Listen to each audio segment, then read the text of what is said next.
Hello, hello, hello, everybody. Good afternoon, good early evening, good lunch, whatever time it is. Let me put my headset in fully because I got some videos I gotta show you guys. I want to make sure we can hear them.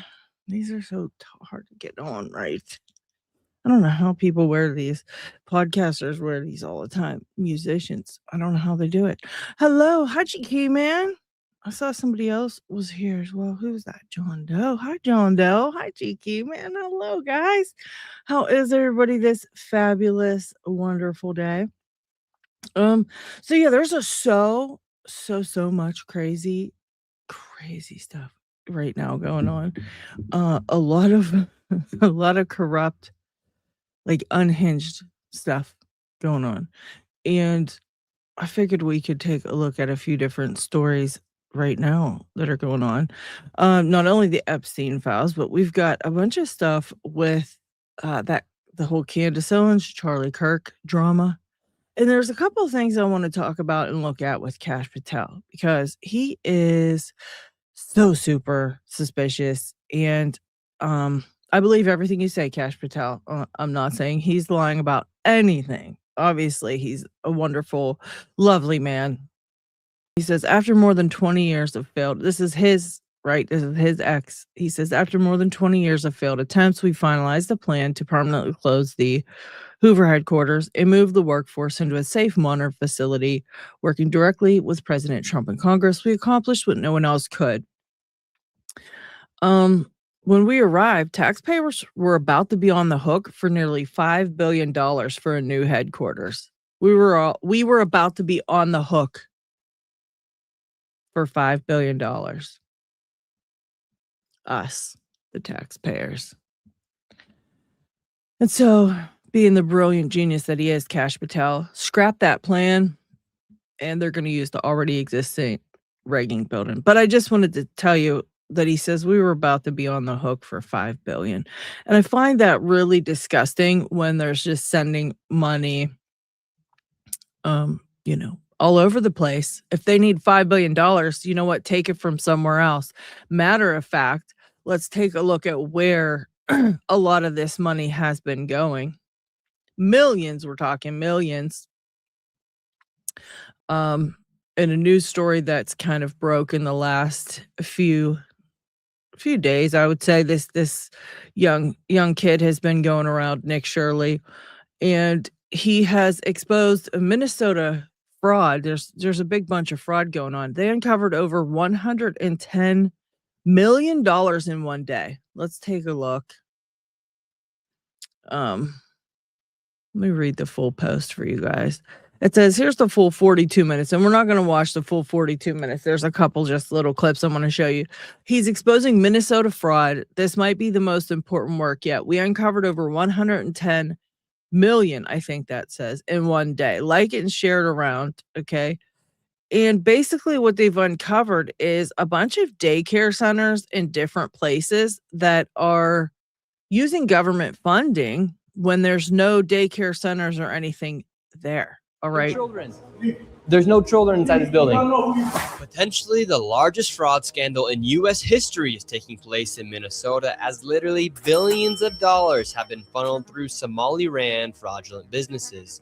So much fraud, it could actually almost replace the entire GDP of Somalia. These fraudsters have worked hand in hand with the Minnesota government as they enabled billions of dollars to be given to fraudulent businesses underneath welfare purposes. Some of this money eventually landed in the hands of terrorist groups in Somalia, like the Al-Shabaab, and others enriched themselves all at the U.S. taxpayers' expense. And in this video, we will break down all of the fraud from start to finish, from going to the fraudulent businesses and confronting the people who are making millions of dollars from the government. And we will also be confronting the incompetent government leaders who let this fraud happen. That's the thing. There's so many government leaders that are allowing this to happen. He literally goes up and asks a few of them, like, what's going on here? What do you have to say about this? And they say they just make excuses, or they don't want to talk to him, or they use the, you're trespassing type of thing. You know what I mean? They just don't They don't want to talk about it. They don't want to address it in any way, shape, or form. And it's absolutely disgusting. It's disgraceful is what it is. And this is our government. This is our government. There's a couple of different ones that where he was out, and this lady, I think this lady says it the best. Let's take a look at this. She just did a summary here. All right. Now where are we going? Now we're going to Sweet Angel Childcare. Once again, I try to find a spot for my son Joey, and they would not open the door. In fiscal year 2025, this facility, which has its license for 74 kids, was paid $1.26 million, and there are no kids, and all the facilities are the same way. You work here? I was, yeah. What's happened? Where are the kids? They got paid $1.26 million in fiscal year 2025. It says they have a capacity for 74 children. When? Where are the kids? Right here. So this is a citizen journalist named Nick Shirley, and he went to multiple registered Somali-run daycares in Minneapolis that get millions of dollars in government money, and he found them all locked and empty. How in the world is this not a national news story? That's the thing. They're not pushing this so hard on the news that it's upsetting people. They'd rather push other things that are really kind of stupid. They or things that we already know about, things that they want us to get upset about. They want us to not see this, right? They don't want us to see this. And if we see it, they don't want us to get upset. They don't want us to get that upset about this. Because if we get that upset about this, then they've got to do something about it. They've got to put a stop to it. They've got to cover it on the news, this, that, and the next. And they don't want to do that. They don't want to. And this is why I love watching YouTube so much. This is why I love reading social media, where I usually don't like that kind of thing, but I have been lately so much more than normal, because this is where you're finding the real things that are going on in the world, because it's the people just like me seeing it on here and showing you guys, just doing our little parts. And there's bigger channels and they do the same thing. It's like, if we're not sharing it, it's not getting seen, it's getting buried. And you really, I don't know, it seems like none of us really trust mainstream media anymore because of this kind of thing. This should be a huge deal. You know what? We got Cash Patel on one hand saying, I just saved you guys $5 billion. Why are you saving us $5 billion? Take it from these people that are running a daycare with no children in it. You've already given the money to these people. Like, what in the world? How is this even happening? It's like, how does this stuff even happen? I don't get it. I really don't. It's wild to me. It's wild to me that they allow this to go on, and that we just, we're stuck. We're stuck dealing with it. Thank you, Christopher. I appreciate that. I appreciate you guys stopping through to watch. But yeah, I mean, they're talking about it a little bit on the news, but they just don't push it like they should. They don't push it like they should at all. So first we have Ilhan Omar pushing federal programs through Congress that funneled hundreds of millions of dollars into Somali-run food charities that turned out to be a massive fraud scheme. Money was being sent to freaking Hezbollah, but I guess we're going to ignore all of that.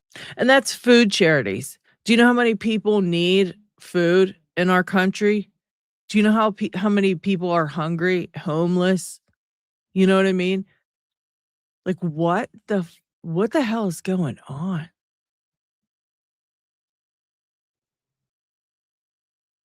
What's when this is a fraud? Yeah, this is actual fraud. But they don't push it on the news like they should push it on the news.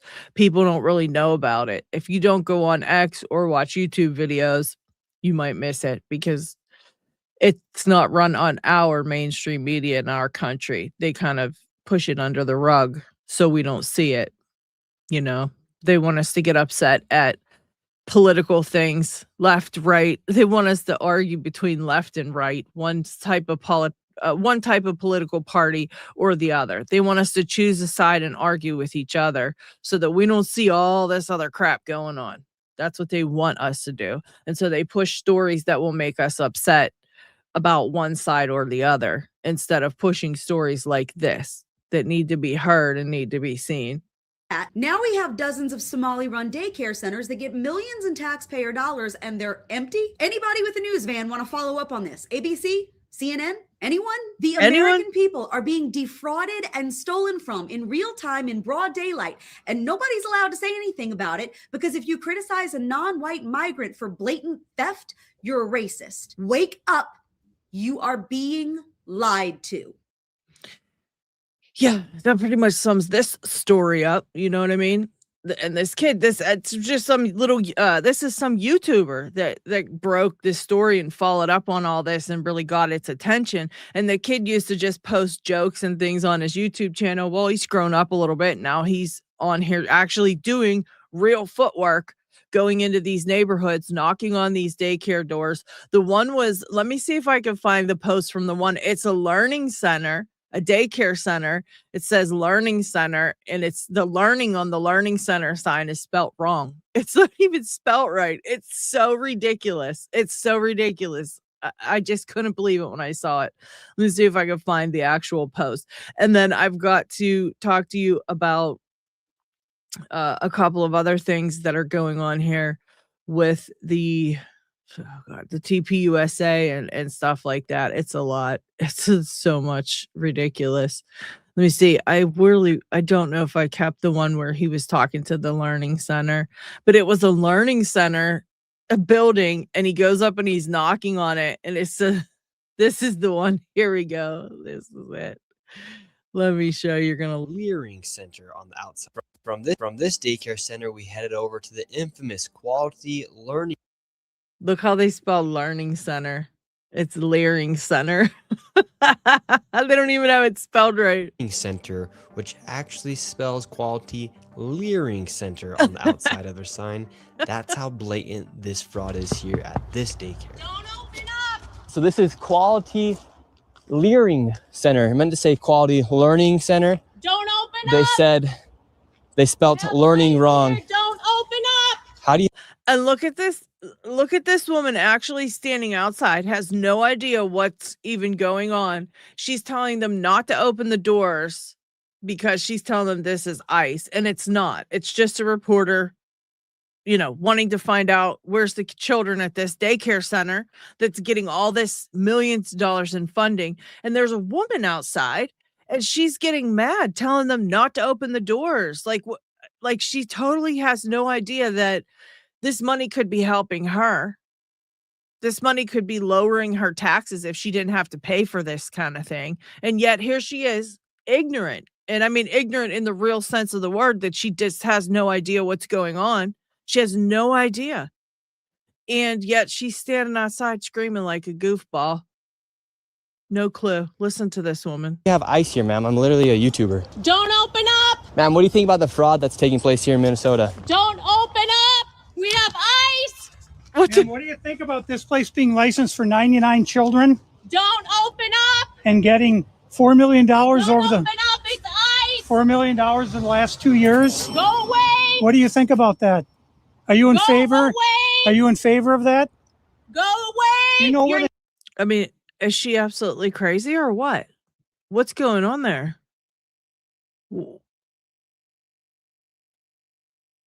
Right? Right, Bill? Exactly. They're not ICE. No, they're not ICE at all. He just wants to expose this fraud. He just wants to, get it out there in the world. He's actually knocking to get people to answer the door so they can answer these questions. And nobody's answering the door at the Leering Center. They don't even have learning center spelled right. And this is why they get away with it, because of people like this woman. Don't open up. Don't look at it. Let's not look at it. Let's not talk about it. Let's ignore it. Let's just let them have the money. And she's probably could use that money. We could all use that money back in our taxes. I mean, thankfully, I don't live in Minnesota where this is happening, but yeah, she definitely is crazy, Christopher. Exactly. Welcome in, guys. Thank you for stopping through. Hello, Adam and Christopher, G Keyman, John Doe. Oh, beautiful Bill. Welcome, guys. Yeah, absolutely. Thank you for checking it out, Bill. Yeah, but That's the thing. If people don't happen across the YouTube channel, or if they don't have X to see this posted, or if you just miss it because it's not something that you normally would have in your feed, we miss it because it's not going on our mainstream media. It's not going on our mainstream outlets. Yeah, she wants to tell everybody ice is dangerous. Exactly. Yeah, I have that in here as well, DMAC. I've got that in here as well. Yeah, I've got quite a few stories about that. It's pretty bad what he was doing. Let's see. God, I have like 42 stories on that. Let's see.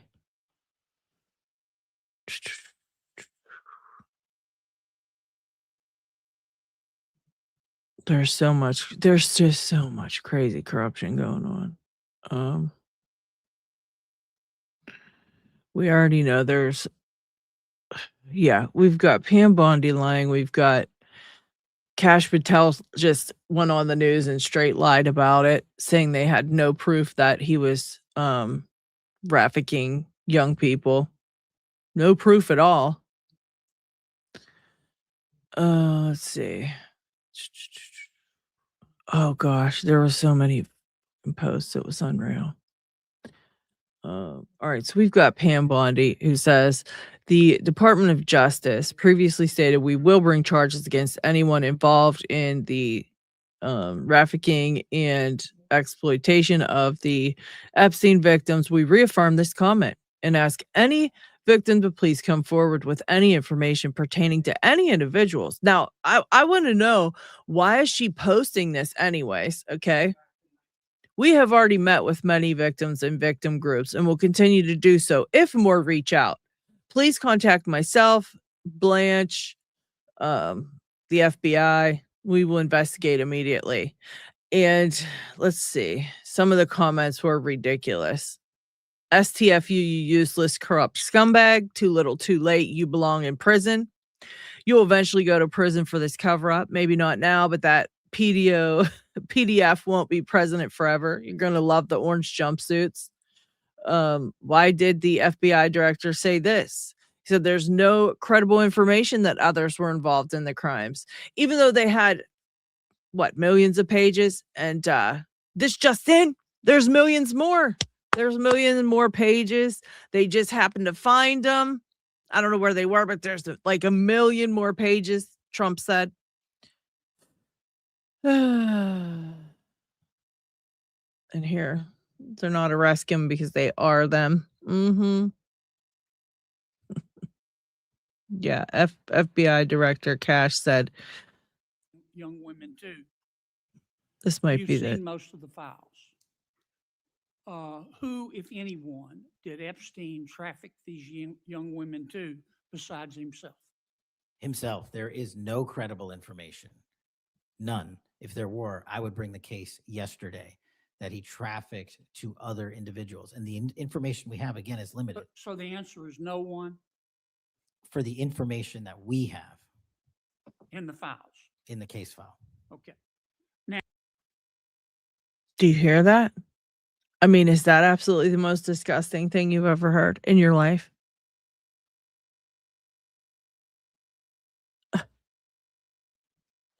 Now, that's not to mention the millions and millions of files. All right, let's take a look at some of this stuff.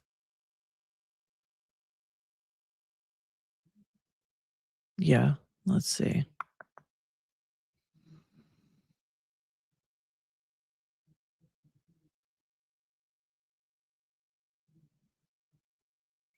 And I do want everybody to know that redacted text, again, I'm going to bring this up just one more time in case anybody missed it, but the Epstein files on the DOJ website allow you to highlight the redacted text, copy it, and paste it into another document, which reveals what was hidden. You can also press Control F and search for Trump with a space to see his name appears more than 600 times. And here's a little taste of it. Little taste of he's in red there. All right. He's in red. You can see all the times he comes in here.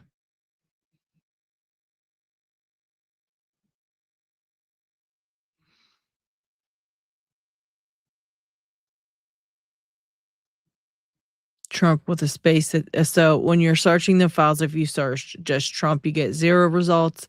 But if you search Trump with a space at the end, you get around 600 results, which tells me that the DOJ blocked the search, but they're so effing old and stupid, they didn't block the search with spaces. So have fun while it lasts, everyone. Yeah, and like I said, somebody put, somebody did say that you can. I just want this to be told. I want that to make sure that we definitely share that information, because a lot of people are doing that and finding quite a few things here. Let's see.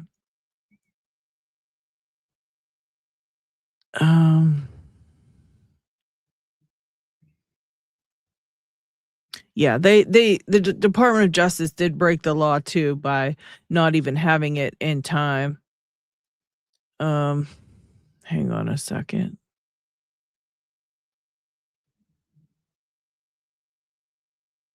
Yeah, they want Pam Bondi, Cash Patel, Donald Trump, all of them pretty much out of there. Let me see. Yeah, this is a really good one too. I want to show you guys another clip here. There is only one woman in the Epstein files who Donald Trump wishes well, and that is the woman who sexually abused children herself with her own hands. That is the woman who trafficked children with and for Jeffrey Epstein, and Donald Trump wishes her well. Donald Trump has never wished one of Jeffrey Epstein's survivors well. That pretty much, that really got to me watching that one, because that's, and you know what? Don't worry about people bashing you over any of this stuff. I mean,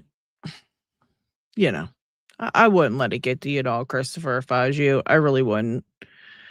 Yeah, the media tries to cover up all this stuff. And, YouTube does the same. Now that certain words were spoken on the live stream, they'll probably ramp it down, because I let a couple words slip out on different different clips. And there's just, let's see. I got another one for you guys. Hang on a second. That's funny you said that about. It's funny you said that. Let's see if I can find my. Oh my goodness. Is this the one here? Let's see. This probably is not. Oh, that's. Hang on, guys. I have a few good clips, but there's one I want to show you with all the different. It has basically all the different things that. Sorry, I have so many files pulled out for this with Trump and not Trump only, but just the Epstein files. And there's just so many of them. I got to look through here. I should have left them under my bookmark on X, but there was just so many. Let me see.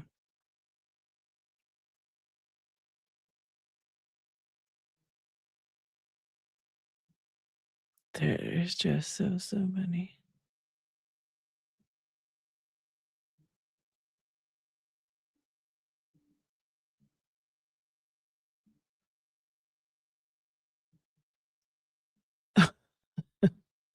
I want to show you guys this clip, but I'll probably get booted off of YouTube for it. Hang on. Let me just go straight to the source and let me just type it in and find it. Let's just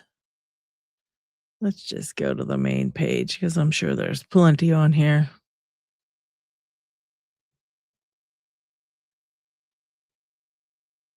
Oh wow. Hang on. It says, here's how you check daycares in your city. Ask Grok for an extensive list of daycares in your city. Don't pay attention to the list it gives you. Click the link it provides. Here's an example for just Ohio. The first 3 I pulled up were Star Wars names. Oh, that's nice.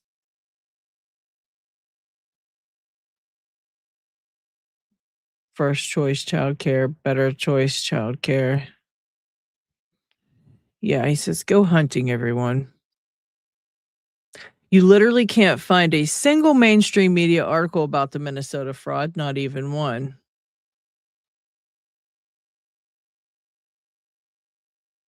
That's it. And then we've got Thomas Massey, who's a big he's one of the people that are actually trying to impeach Pam Bondi. He says Pam's most egregious violation of the Epstein Files Transparency Act is not that she ignores the deadline, it's that she's redacting the names of accused sex offenders in internal communications about decisions, wrongly citing old rules that are overridden by the new law.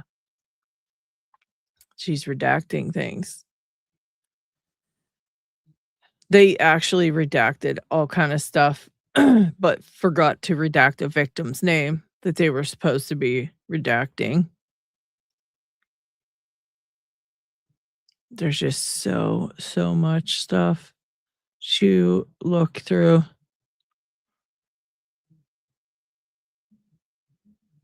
I'm running a test. Where did you first hear about the Somali-run Minnesota daycares collecting millions with no kids in them? Yeah, let's see what everybody said.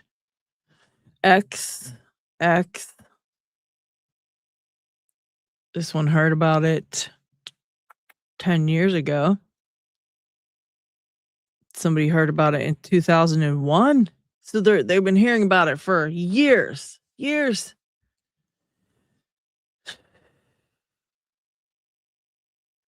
X. Yeah, anybody who's trying to find out about it looks like X. Elon Musk's American X app. X. Yeah, there it is, guys. So they're not running it. They're not running it in mainstream media.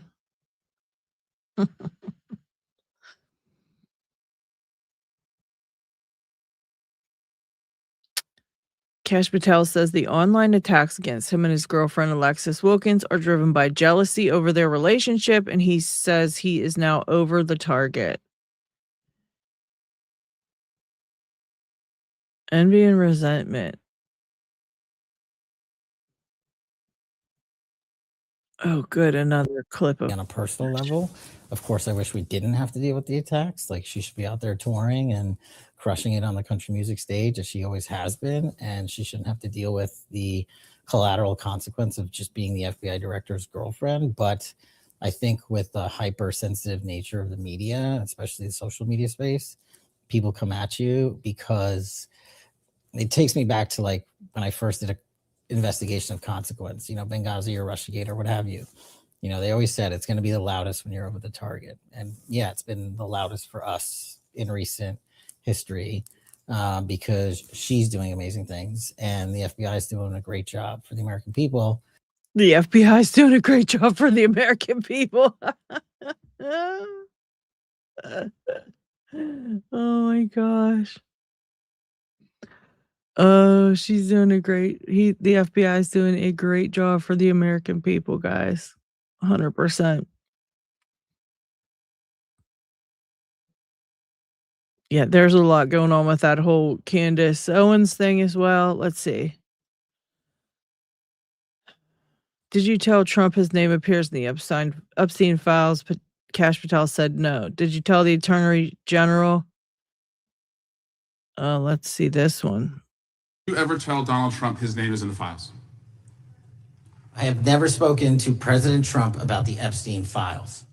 Did you ever tell the Attorney General that Donald Trump's name is in the Epstein files? The Attorney General and I have had numerous discussions about the entirety of the Epstein files and the reviews conducted by our team. Did you tell the Attorney General that Donald Trump's name is in the Epstein files? And we have released where President Trump's name is in the Epstein files. It's a simple question. Did you tell the Attorney General that the President's name is in the Epstein files? During many conversations that the Attorney General and I have had on the matter of Epstein, we have reviewed. The question is simple. Who did you tell the Attorney General that Donald Trump's name is in the Epstein files? Yes or no? Why don't you try spelling it out? Yes or no, Director? Use the alphabet. Yes or no? No. A, B, C, Director, D, E, F. it sounds like you don't want. He should be literally put in jail for contempt for stuff like this. What is he? Is this serious? Is this seriously what they have to deal with when they are questioning him? Does he think that's what America wants to see? Is this dude for real? I can't believe this. I can't believe they have to put up with him doing this. Want to tell us, did you tell the Attorney General that Donald Trump's name was in the Epstein files? Why don't you try serving your Director, constituency did by you tell the focusing on Attorney reducing General violent that Donald crime in this Trump's name- country and the number of pedophiles that are Director, legally reclaim harbored my time, in your Director. sanctuary cities in Director, California? reclaim I'll my work with time. you on that. Do Regular you wanna order, Mr. work with us Chairman. on that? Director, reclaim I'm the my lawless time. gentleman from California. Did you tell the Attorney General that Donald Trump's name is in the Epstein files? Question has been asked and answered. You've not answered it, and we will take your evasiveness as a consciousness of guilt. Do you guys believe that? Do you believe that's what he actually sat there and said? Oh my gosh.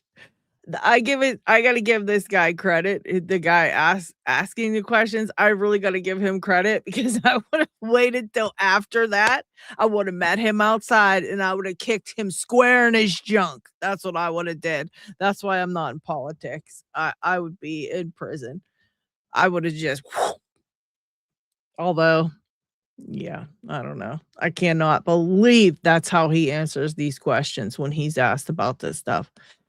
That is so, yeah, yeah. It is just that's so disrespectful to the people, to us. So disrespectful to us that I just can't believe him. I just can't believe him. Unreal. What a little. He's a prick. All right, let's see.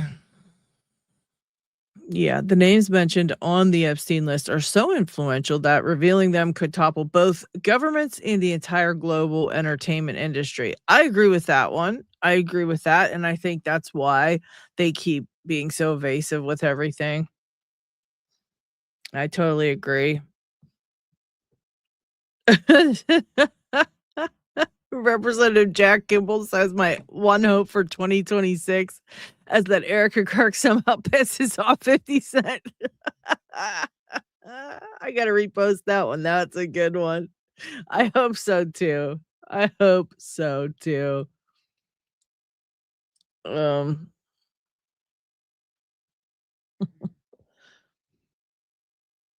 So I guess that didn't happen. All right.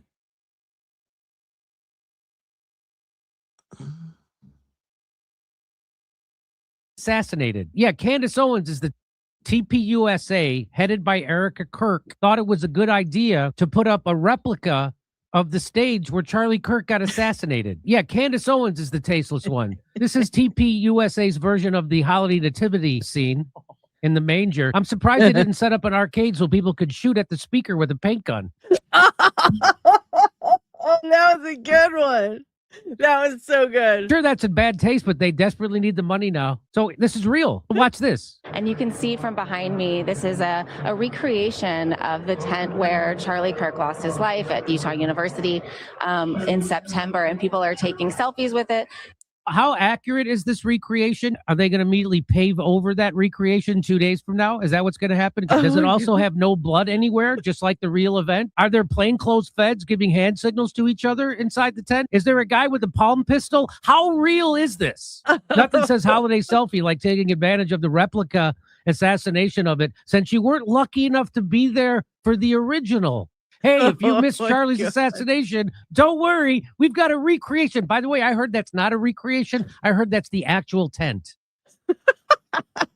I love this guy. I love Jimmy Dore. All right, I have a longer video of him that I gotta show you guys too. There's just so much stuff on here. I'm just dying. That was really, really good. And what is this? Today was literally the best day. Alex Jones called me a schizophrenic. I can't believe I actually listened to this. Most of us considered him a truth teller and someone who stood up for truth. You have absolutely shown your true colors. Some people, you are literally a schizophrenic. Oh gosh, I cannot take it. Who is this now? Oh God, this guy, Mitch. I can't with that. Oh my gosh. Oh yes, geez, oh man, and of course, the wolves in finance. He found out. Wolves in Finance questions how Tyler Boyer went from broke to having $650,000 in cash to buy a mansion in just 4 years if he's not receiving kickbacks and enriching himself through political campaigns and shell companies like Jake Hoffman owned 110 LLC. He literally did a video about that. I don't know if it was today, but I watched it today. I think it was within the last couple of days though, because I've been keeping an eye on him. But Shut here's down the in clip from Arizona, that. this new company was being formed in the state of Delaware. Because it was formed in Delaware, all the partner information is kept secret. We cannot see who is involved. But I don't think it is a stretch to say that it is my opinion that Tyler Boyer was likely involved in the creation of 110 LLC. If Tyler Boyer is a partner, that means that he would receive a share of the profits of every dollar that flows through that UPS store mailbox. Now, I don't have any evidence of this, but there are some interesting facts that you should know. I mentioned in my previous video that Tyler Boyer lives in a massive mansion. I'm not going to show it on the video, but you can go look for it yourself. His address is listed on the IRS 990 forms. His house is luxurious. There are multiple buildings, a pool, a private basketball court. Well, I have the paperwork from when he bought his house. And this is pretty shocking. It was also purchased in 2021, 4 months after 110 LLC was created. The property was worth $1.95 million, and he put a down payment of $650,000. Let me explain how wild this is. Here is court paperwork from 2017 of a lawsuit where Tyler Boyer was involved. He had been fighting this lawsuit since 2010 over some unpaid fees from a condo development. The court order says, the exact condition of the judgment is $11,401.32 as of June 8th, 2017. So Tyler Boyer owes this money and he was taken to court. It was reported in the news that his wages were garnished because of this debt. Basically, he's saying that, Tyler's pretty suspicious and all this. I urge you to check out his full video. His name is Wolves and Finance. And he actually breaks it down. He breaks it down to very easily be able to understand. You have to watch it from the beginning, and he kind of he takes you into details about certain things, but then he kind of goes out so you can see where the details fall in the story. And he's done, I think this will be the third or maybe fourth video that he's done actually on this subject, and they all kind of go together, and it's really, really telling when it comes to TPUSA. It's very telling about their finances and things like that. And it's kind of it's kind of really shady, to be honest. It's very suspicious and shady. So if you didn't think they were shady before, when you watch his videos about the money and where the money goes and this, that, the next, it's a lot. It's a lot. You'll definitely be questioning it after that. Thank you, Christopher. I appreciate that. I appreciate that very much.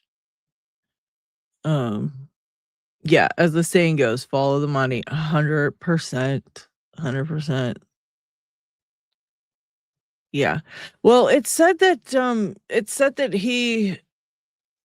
they were saying that he actually knew like the day before something was going to happen, and he literally was telling everybody, he's like, hey, something's about to happen to me. Something's about to happen to me. And I think it had a lot to do with, he uncovered some things he wasn't supposed to. He probably found out, like they said, he wanted to order a Doge audit, and they've yet to even do the Doge audit.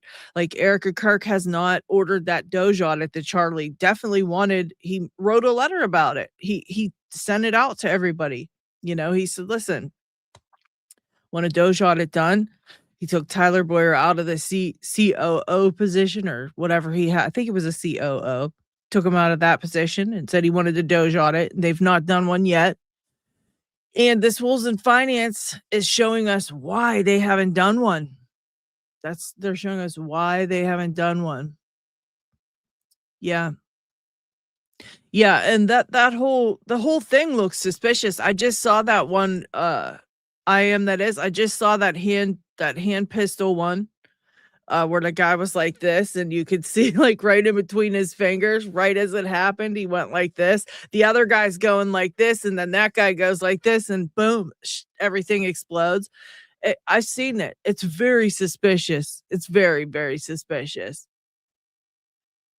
Who do we know that was a longtime senator from there? Yep, he exposes that whole thing. He was a member of TPUSA. He used to be in TPUSA, and now he's saying there's like, there was a legit trap door next to his feet. Yeah, they paved over that, didn't they?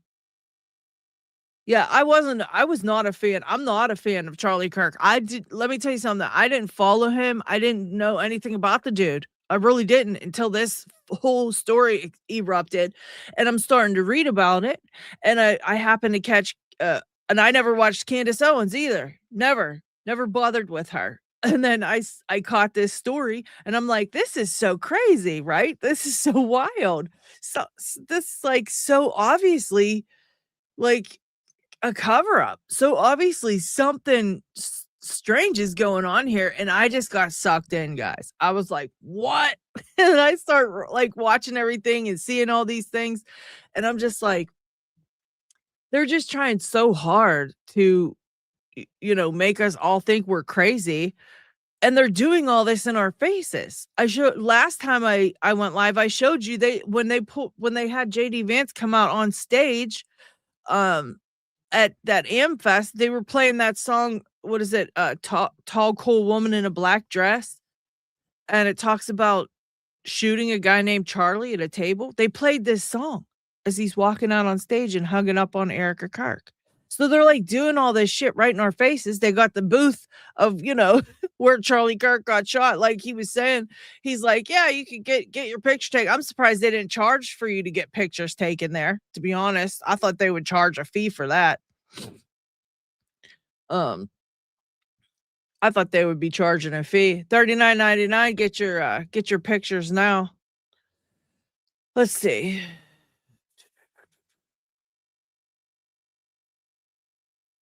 Newly released files show FBI received official survivor reports alleging abuse by Epstein and his network as recently as 2020.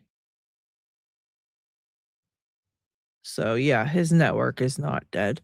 They're saying there's 10 co-conspirators. Who are they? Oh, there's just so much. There's just so much. What's this? Kirk family asset shuffle exposed. Charlie and Erika sold mansion to kids' trusts via pro trustee. Still control it all. Receipts drop. The Kirk empire's financial web just got tangled. Digging shows Charlie and Erika didn't truly offload their Scottsdale mansion. They funneled it into trusts for their kids with a pro trustee at the helm.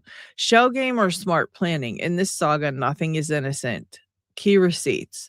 Now, I could see doing that for your kids, though. I can see, wanting to do that for your children. But let's see. Did they try to cover it up or something? Kids LLC set up in June 2024. Filings for Genevieve Grace, Gigi Kirk, LLC, and MacArthur Kirk, named after their young daughter and son. Erika and Charlie as owners, managers, members, perpetual. Why Mom's old spot, hiding trails. The mansion's sale illusion. Okay, so they tried to say they sold it. The 6,800 square feet Silverleaf gem sold in June of 2023 for $4.75 million. Bought by them? ? Then again, in January, February for $5.2 million to Mary Schmidt Trust. But wait, this is no outsider. Mary C. Schmidt, Senior VP at TI Trust, Inc., with 30 plus years in trust estate planning, grad of American Bank's Associate National Trust School, member of Estate Planning Council of St. Louis, She's a pro at handling personal trust, special needs estate planning. Okay. Property records confirm transfers stay in the family via trust. Okay. Separate stories. I don't know.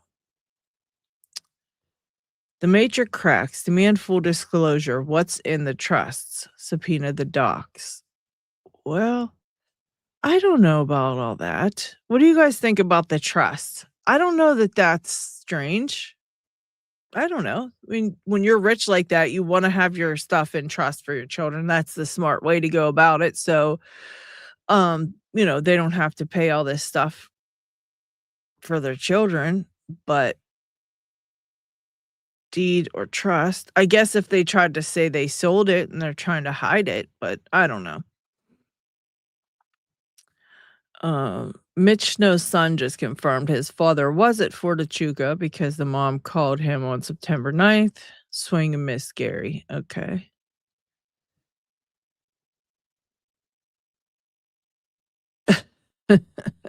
It's so weird. They're trying to disprove that Mitch guy was at that Fort Echuca or Fort Huachuca meeting, but the whole thing is like they already proved he was. So I don't know. I just don't know. It's like this big story that they're trying to crack.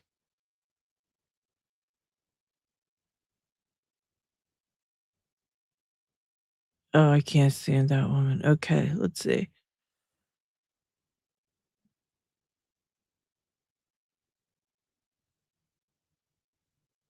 There's so many things.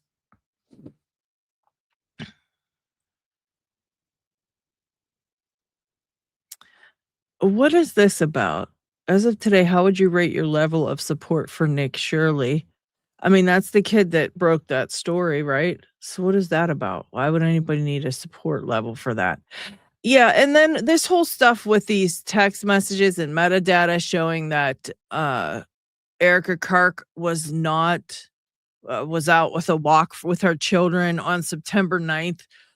They put out this whole story, right? That she was out on September 9th to prove that she wasn't at this Fort Huachuca or Fort Huachuca. They were like, yeah, she wasn't there, bro. She was not there. Look at this.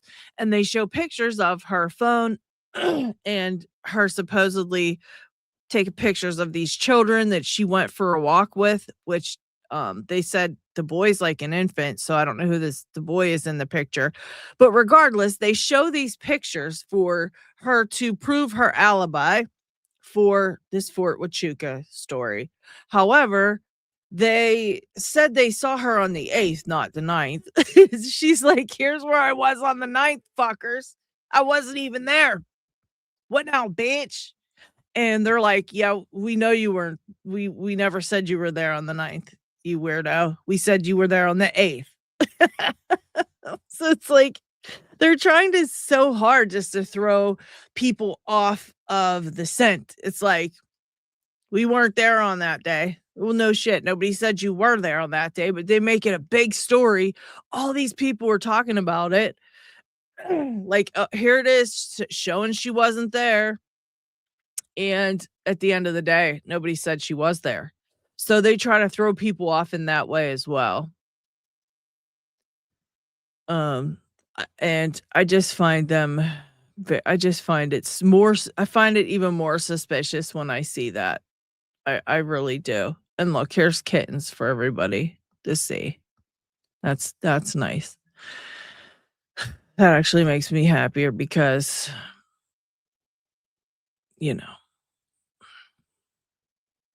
I miss not knowing who Erika Kirk was. This sums up my new year. I miss not knowing who Erika Kirk was. That is totally how I feel. Oh my gosh. I absolutely love it. Oh gosh. Yeah, there's a video they have with her compared to Kennedy's wife when they passed away. And you can clearly see. I'll show it to you guys in a moment. So here is Candace posted 15 minutes ago.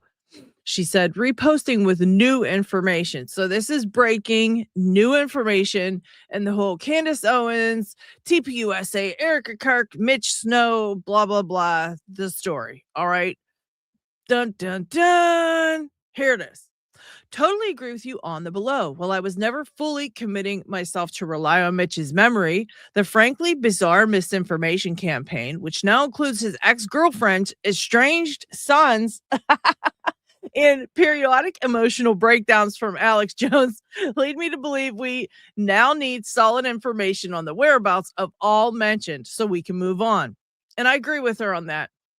Here's where we are at. Brian Harpole ignored my text, but submitted his irrelevant flights through Andrew Coolvet to a YouTuber, which is super weird, right? He submitted his irrelevant flights through Andrew Coolvet to a random YouTuber. Mitch felt very certain he saw Brian Harpole exiting the top brass meeting around 7:30 a.m. Erika Kirk, for no reason at all, she submitted her irrelevant metadata via Andrew Coolvet to a YouTuber as proof of her whereabouts on the 9th, which was never a topic of discussion. And this is so annoying to me. That's why I can't stand this woman. And I mean Erika Kirk, not Candace. Mitch felt very certain he saw her on the 8th at a hotel on the base. Important to note, the sighting was not at the top brass meeting on the 9th. Could be entirely unrelated to the meeting. Now for Mark Amodi. He shared an actually relevant link to his House committee stream on 9/9. He indeed missed the first two roll calls and does not vote until 3 p.m., but many people believe they see him on camera before the roll calls begin at 58-minute mark in the video. This appearance would make it impossible for him to have attended the meeting earlier in Arizona. Cabot Phillips, no response, missing from his show from 9/4 through 9/10. But he very well may have just been on vacation somewhere that week and is choosing not to respond for his own reasons.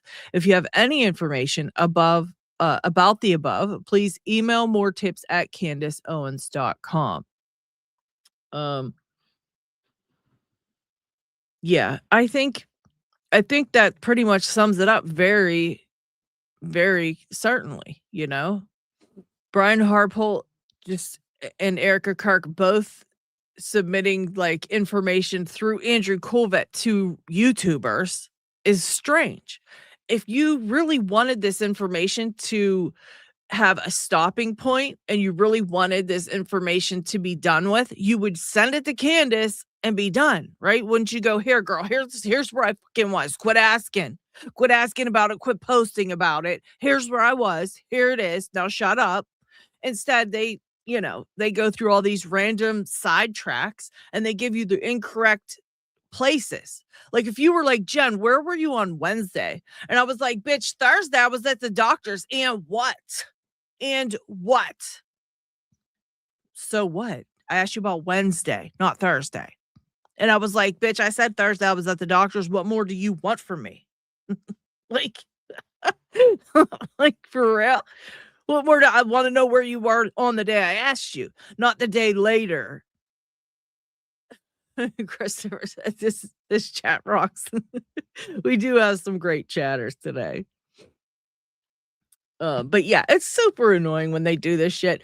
And it's insulting to us. It's insulting to all of us because they think we are really that stupid that we're going to be like, oh, you know what? Oh, girl, I see now. Thanks for sending me that random picture of your finger that I don't even think was Erika Kirk's finger because A, it didn't have 20 pounds of gold rings on it, first of all. And second of all, did you see how outgrown her fake nails were? They looked ghetto. Okay. I don't got nearly as much money as Erika Kirk and mine ain't even that grown out. I would never let mine get grown out like that. So I know that ain't her hand. I don't even believe I just don't believe that's her. Who knows? Maybe it was what's his name? They claimed it was Erika Kirk, but I don't believe it. For that very reason. She's way too bougie, Okay. I'm not nowhere near as bougie as she is. And that was just way too bougie for me. Totally just too bougie for me. She's too bougie and she would never let her nails outgrow that long. Just not happening.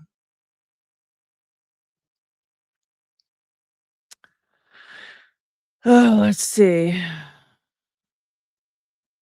Yeah, it says this is a good one. Not CBS, not PBS, not CNN, not ABC, not MSNBC, not Fox News, not 60 Minutes, not New York Times, not Washington Post, not Associated Press, but an independent journalist on X exposed millions of fraud with a hoodie and a camera.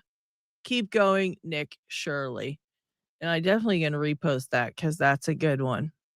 With a hoodie and a camera. That's all it took to expose that. He said, I don't understand what Erika has done to be constantly mocked and ridiculed like this. Our society is sick and dishonorable. Because somebody posted this video.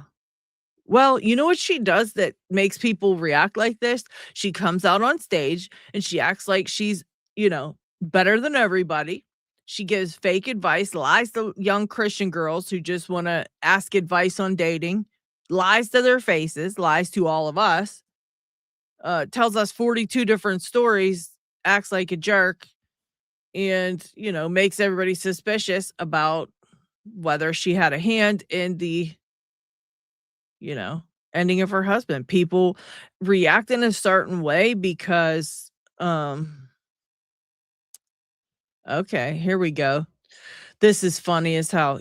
FBI Director Kash Patel just surged agents into Minnesota to crush the massive Somali fraud rings. Billions stolen from taxpayers via healthcare scams, ghost daycares, and welfare fraud explosions under Tim Walz. Now, they better be crediting that kid that exposed this. And I hope to God mainstream media talks about him and not just Kash Patel running this story down, because this is going to piss me off if so. If they totally leave that Nick kid out of this story, that's going to be bullshit. And Patel take credit for it. We just crushed the Somali ring. We just crushed the Somali fake healthcare ring. FBI did that. We did that. Like, bitch, here's the thing about that. That pisses me off, okay? They just went down there and crushed it, right? After he exposed it. Why in the world did it take a kid with a hoodie and a camera to expose this fraud in the first place? I'm totally it makes me sick. The FBI, they said they've known about this since some of them as early as 2001. 2001, they've heard about this fake ring of, healthcare fraud, daycare fraud, all this money since 2001. But a YouTuber exposes it, and now Kash Patel is going to jump in there, crush this whole thing. And I hope to God they don't leave that Nick kid out of the news story when they tell it. In fact, TMZ, I wonder if TMZ ran this story or anybody else ran this story. Let's see what this one says.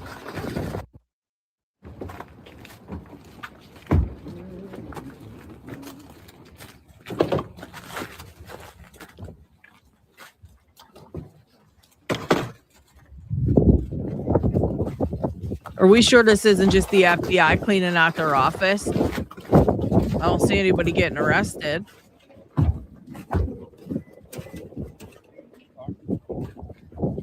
Yeah, I don't believe this story for a second.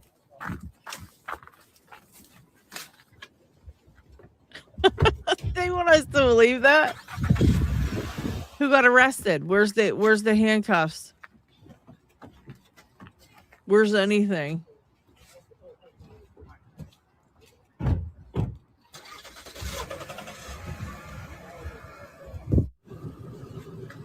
This just in, guys. FBI takes totes out of a building, out of a pizzeria. I don't know about this. I don't know about all this till I see some arrests or something. Let me know. What do you guys think of that one? Yeah, that was from Minnesota, coffee. Yeah, supposedly. Supposedly, right? It looks like they just came from lunch. That's what I'm saying. They had one fucking tote in their hand walking out of the building, and they're like, FBI just crushed this ring. They just crushed it. Cash Patel crushed the whole thing. It's over, guys. Don't look into it anymore. It's over. FBI killed it. If they try to run this shit on us and this stupid ass story on us, I won't believe it until that Nick kid goes around and knocks on the doors all over again and double checks that all these places are shut down and we see that it's actually done. Because I find this really suspicious. This story literally just broke yesterday or last night, right? He was just all over YouTube in the last two or three, I'd say maybe 2 days tops. I mean, I'm not 100% sure, but it was literally just broke. And we've all been talking about it. And only over on X and the YouTubers that picked it up. Yeah, the YouTuber probably ruined it. Yeah, the investigation they were supposedly known about since 2001. Good. I'm glad it took 25 years for them to pick up a single bit of information. I don't believe that for a second. They uncovered the ring. Cash Patel runs down there and just totally crushes it. Yeah, Nick Shirley video is insane. Bravo to him. Exactly. If they had an investigation, it was pitiful and disgusting because they've known about it. Tons of people on X said they've heard about this since the year 2001. They've been doing this since 2001. So if that means it took them 24 or 25 years for the FBI to go down there, that's pathetic. But I hope the FBI doesn't try to take credit for that. That was ridiculous. Cash Patel rushes in to save the day, guys. He just wants to get some good PR because he knows right now he's looking pretty bad. He's looking pretty bad because he lied in and all the stuff he lies about.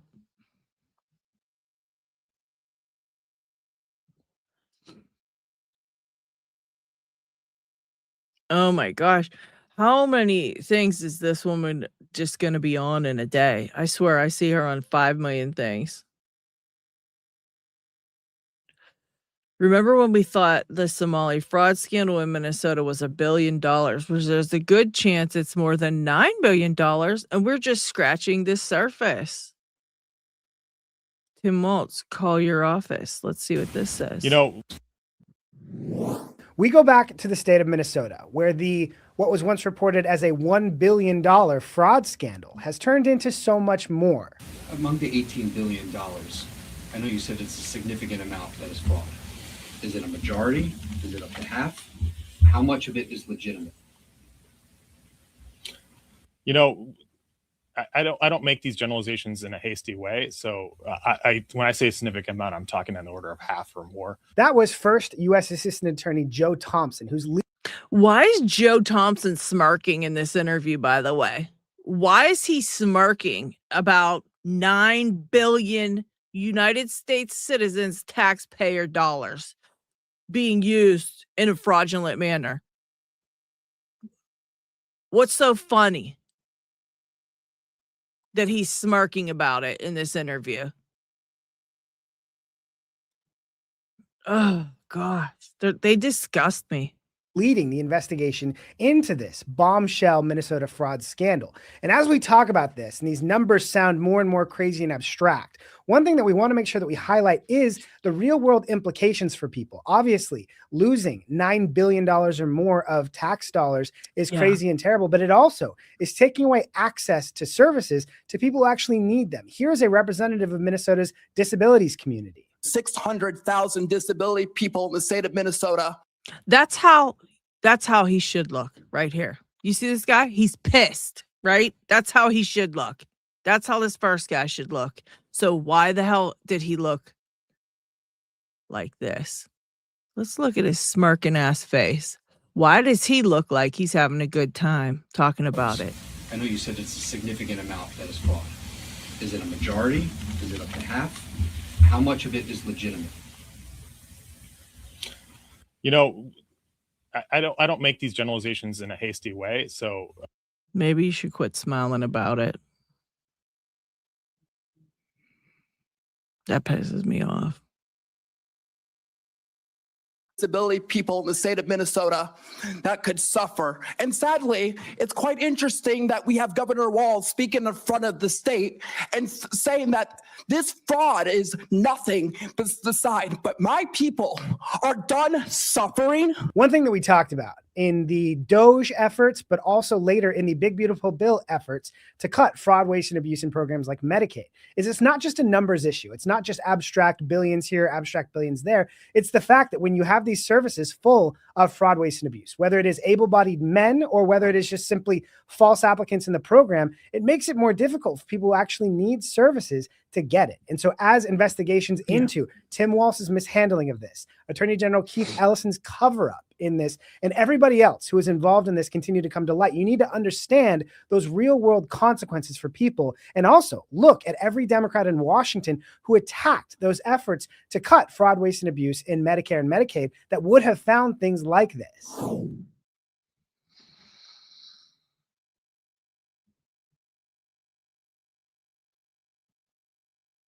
Yeah.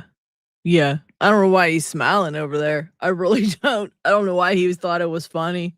I mean, that just, as soon as I looked at his face, I didn't even know who he was. And I'm like, who is this asshole? As soon as he starts talking, you could just feel, you know what I mean? It's crazy because you can just feel how evil these people are. It's insane to me. It's like 2 seconds on TV listening to them talk, and you could just, like, it oozes off of them. You could tell who's like, just ignored it. Just ignored it. Ignored it. It's probably, they probably get money for hiding it and not taking a closer look at it. But now, Cash Patel's handled it. It's fixed, everybody. He went in, he got a tote of papers.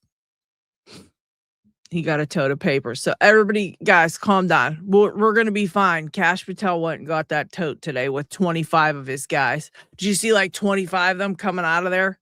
And only one of them had something in his hands, and the rest of them was like totally geared up, top to bottom. They were like, we got this. And they came out with a tote. And he's like, it's all over. It's all done. We fixed it. Handled. Done. Rest easy in Valhalla, you guys. It's all fixed. Know what I'm saying? It's all fixed. Yeah,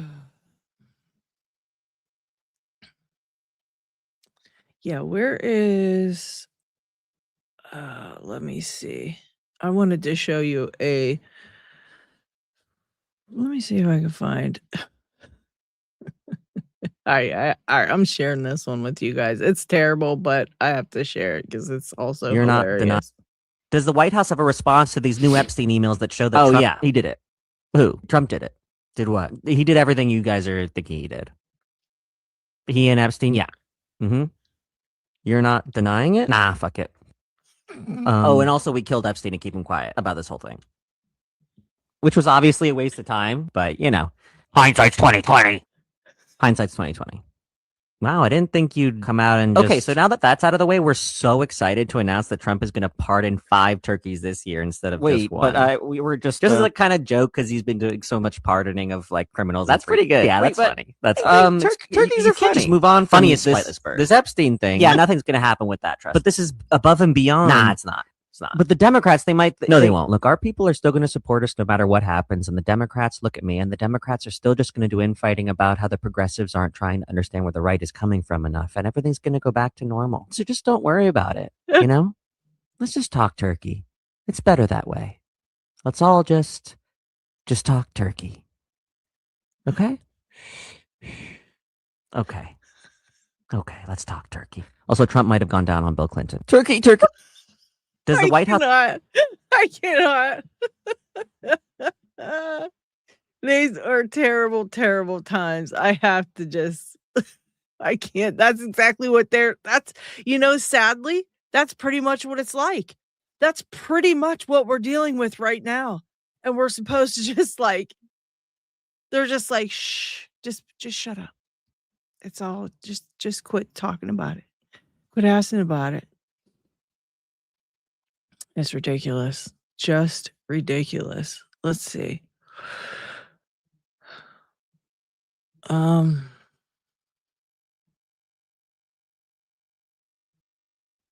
They're suing. Oh yeah, they're also trying to sue the performers who canceled at the Kennedy Center. Let's see. That's another one that kind of ticked me off. They're now suing the artists that canceled their performances at the Kennedy Center. Let's watch this one. President of the Kennedy Center, Rick Grinnell. We have some news right now. The Trump administration is furious that musical talents are canceling at the Kennedy Center because Trump put his name on the side of the building. And so now the president of the Kennedy Center, Rick Grinnell, is demanding $1 million from acts that refuse to perform. According to a letter that was sent to musician Chuck Red that was shared with the Associated Press, Rick Grinnell is demanding, quote, your decision to withdraw at the last moment, explicitly in response to the center's recent renaming, which honors President Trump's extraordinary efforts to save this national treasure, is classic intolerance and very costly to a nonprofit arts institution. And as a result, he's seeking $1 million in damages for this, quote, political stunt. Chuck Red pulled out the day before Christmas Eve, a concert that was scheduled for Christmas Eve that had been going on for several decades because the Trump administration decided to slap his name on the side of the building in violation of the law. And now they're trying to go after these musicians. Spread the word, follow for more. That's pretty wild itself. That's pretty wild itself.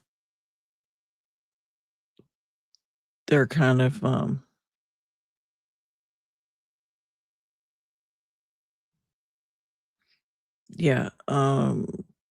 Caroline Kennedy throws down the gauntlet for the desecration of the Kennedy Public Center. humiliation.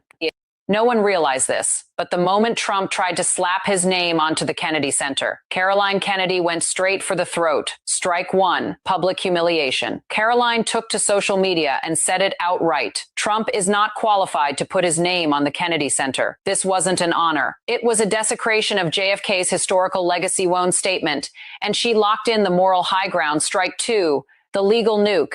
She immediately sent a formal legal letter warning if the name change goes through, the Kennedy family will withdraw all brand authorization for the Kennedy Center honors. And it didn't stop there. They would demand the return of every JFK-related artifact within 30 days. The so-called Trump Kennedy Center, instant joke. Strike three, coordinated counterattack. Caroline joined forces with multiple Kennedy family members and cultural heritage protection organizations, stating clearly that federal law protects the name and independence of the Kennedy Center for the Performing Arts. This wasn't outrage. This was law history and institutions closing in at once, the result. Trump's decision didn't just face backlash. It ran headfirst into real legal and administrative roadblocks. That's pretty wild. That's pretty wild too. And then, of course, they canceled their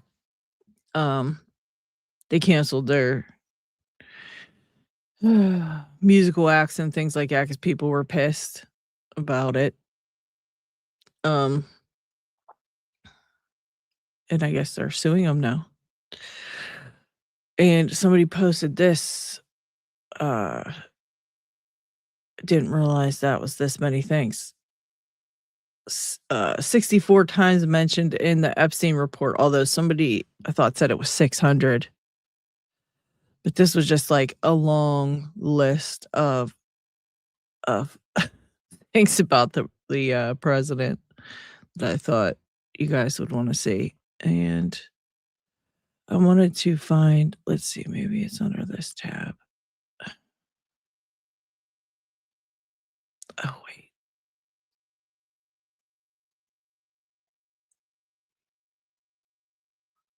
Oh, yes, here we go. There's a part from Lionel that I wanted to show you. See if I can find it.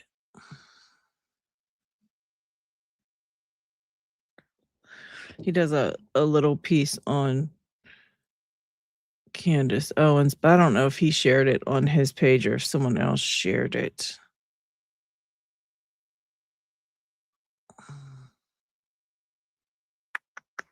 I really wanted to find it for you guys. It was pretty good.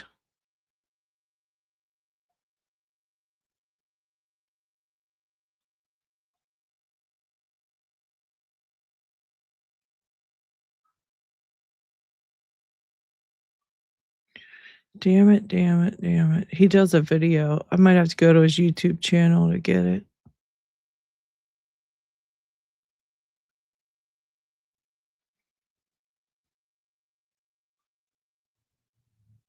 He actually has a good piece about. Let me see. Let me see if I can find it. It's in here.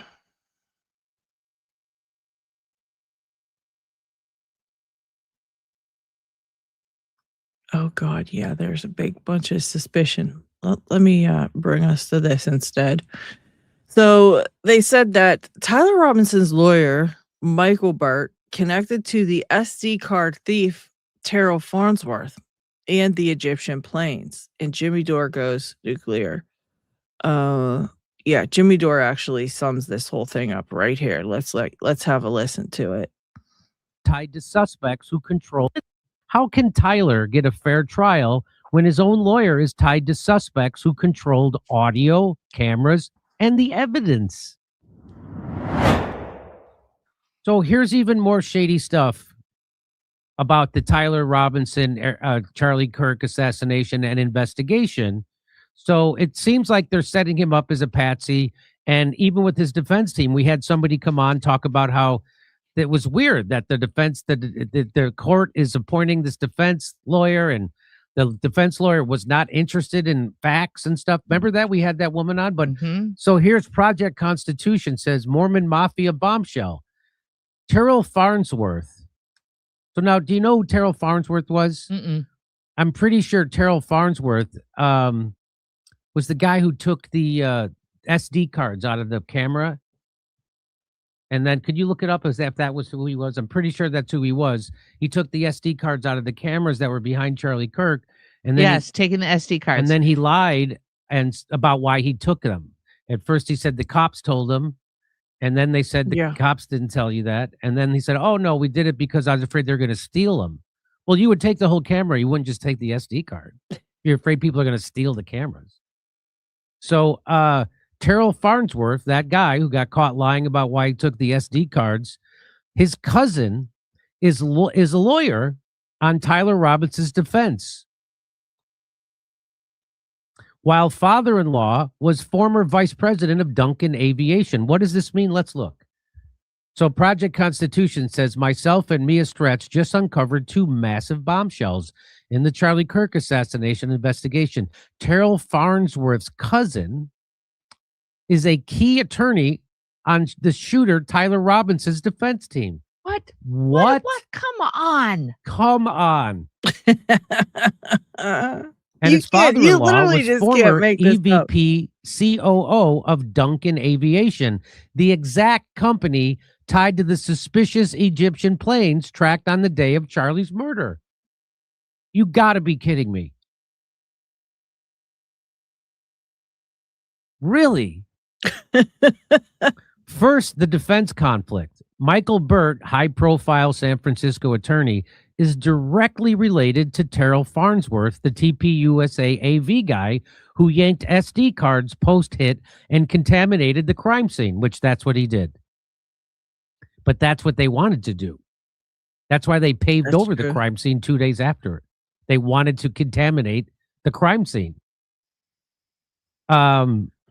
Michael is on, so Michael Burt, the high-profile San Francisco attorney, directly related to Terrell Farnsworth, well, he's on Tyler Robinson's legal team, despite family loyalty to the very insiders with access to Charlie's stage setup. That, to me, is like mind-blowing. That's mind-blowing. How in the world is this like just allowed to happen? I'm like, I guess I'm just, I don't know. I guess I'm totally a goofball for not thinking this is abnormal. This shouldn't be going on. We all must be crazy for thinking this is wrong, because they're just like, no, that's who it is. That's who's on the team. Yes, that's footage we need to see. That's true. That's true. And yeah, pretty much uh I'm pretty much in agreement with that as well. Racism only exists because it's continually perpetuated. I can't believe we still talk about it. There's literally everybody's so intermixed in our country. I don't think there is one race anymore. And I just don't believe that that should be a thing. I just don't. And yeah, people just continually, like, basically continually talk about it like it's a thing, and that's the only reason it's a thing.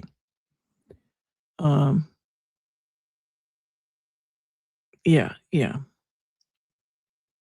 That's definitely the footage we need to see, and I just can't believe that they have that it's, like, in relation to this attorney, and that's not the only thing. That's not the only thing that, yeah, you know what? Shit, I wish, last I wish I would've saved it, but I happened to scroll through, and it was Charlie Kirk talking about what he would do if he was president. And some of the stuff that he was saying is stuff that now I see Trump trying to do. It's wild. It's wild. The stuff that he said that he would do if he was president. And this was like, obviously a while back, but it's just crazy. The stuff he said was like all very, it was just all very decent, all very like smart things. And, I'm saying racism shouldn't exist in America anymore. I think that we shouldn't have racism because everybody's mixed in with everything and there shouldn't be racism anymore.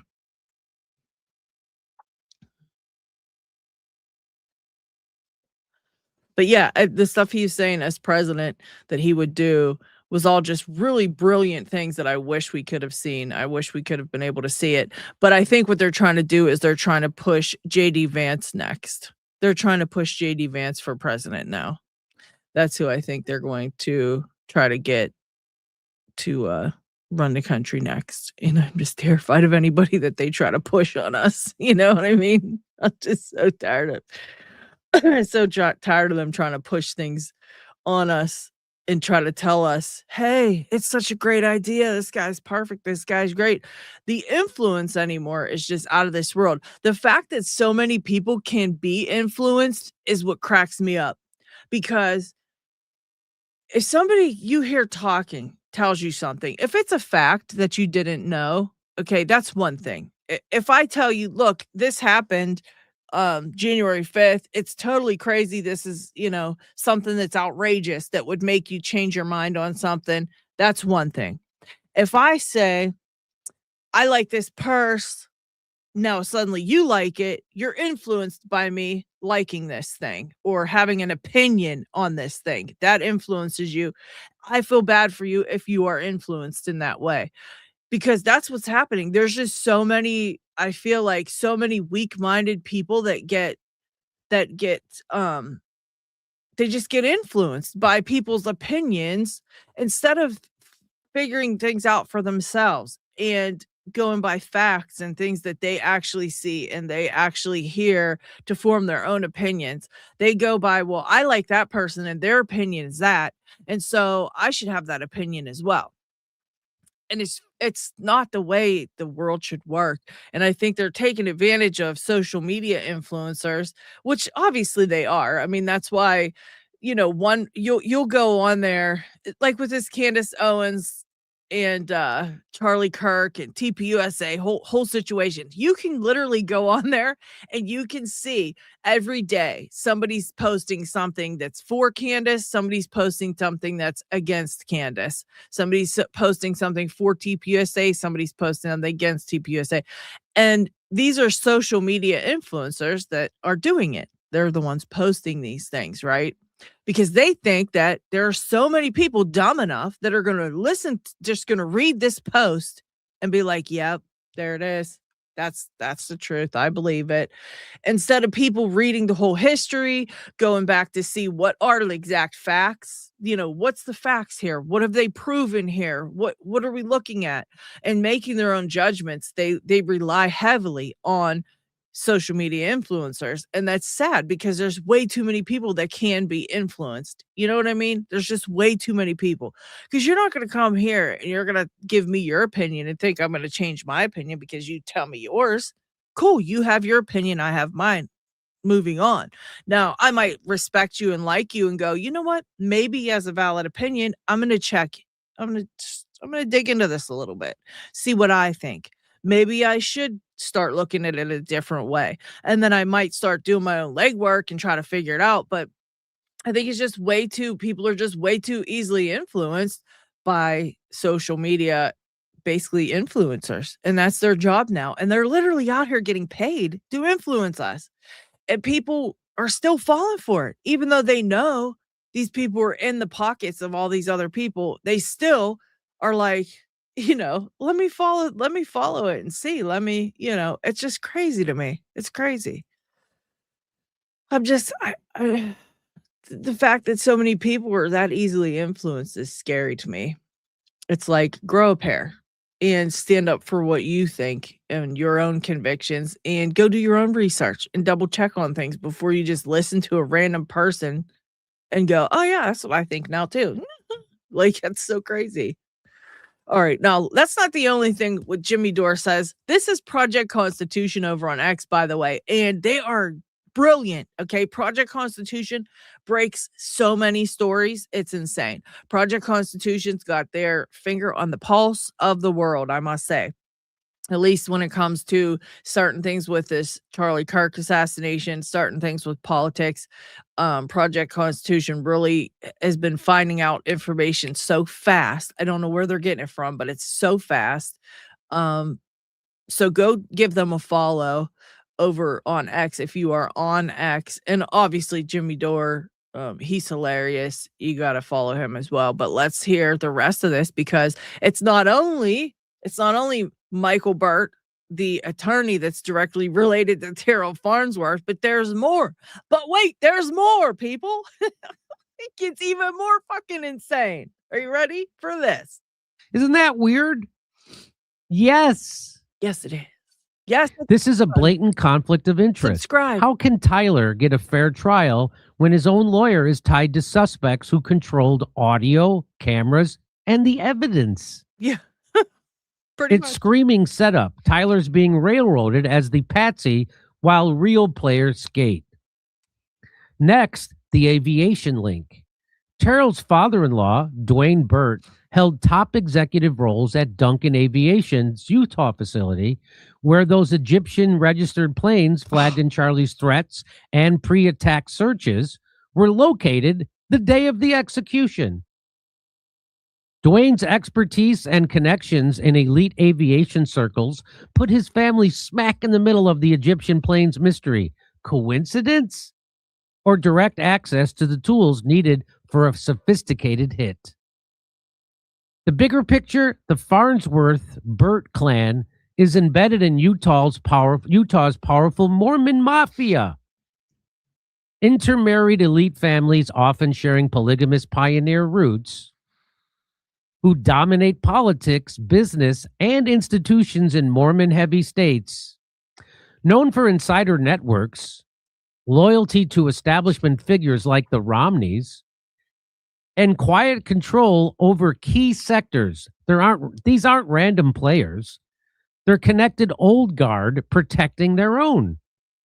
This web, TPUSA insiders, defense sabotage, aviation anomalies, Mormon power ties, proves that the fix is in. No way this is all a coincidence. I agree. I think at this point we all agree. This is so insane to me how much this is all intermingled, and they're out here like, no, guys, it's nothing. It's just this one dude. He did it. It has nothing to do with anything else. Okay. Quit thinking that it does. You're all just so stupid. You're all just so like, guys, we are the dumbest people on earth, right? They think we are so stupid. And people were out here digging all this information up. And this is why I also absolutely love how this day and age just people don't a lot of netizens just they hear something and they're like, oh yeah, I bet that's not true. And then they start digging and shit like just gets torn apart. They just get torn apart. You basically can't get away with anything digitally online anymore, especially just look at the Epstein files and how they redacted them. And somebody went along and found out that, people are out here trying everything they can because somebody tried it, right? They copied and pasted it. They were trying to figure ways around these redactions. Somebody thought of it. Somebody tried it, and that's how it is nowadays. People were like, oh, this is not the end. We're going to dig it up. And they start shoveling and they start digging.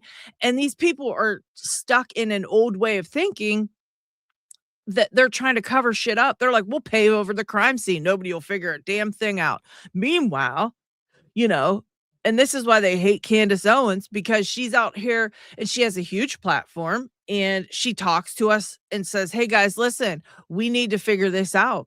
Let's dig in. Anybody who knows anything, let's figure it out. And people actually give her information and, she verifies it, but she's actually out here getting it real information from the real people who had boots on the ground at certain places and around certain people or who know certain people, and they hate her for it. They hate her for it.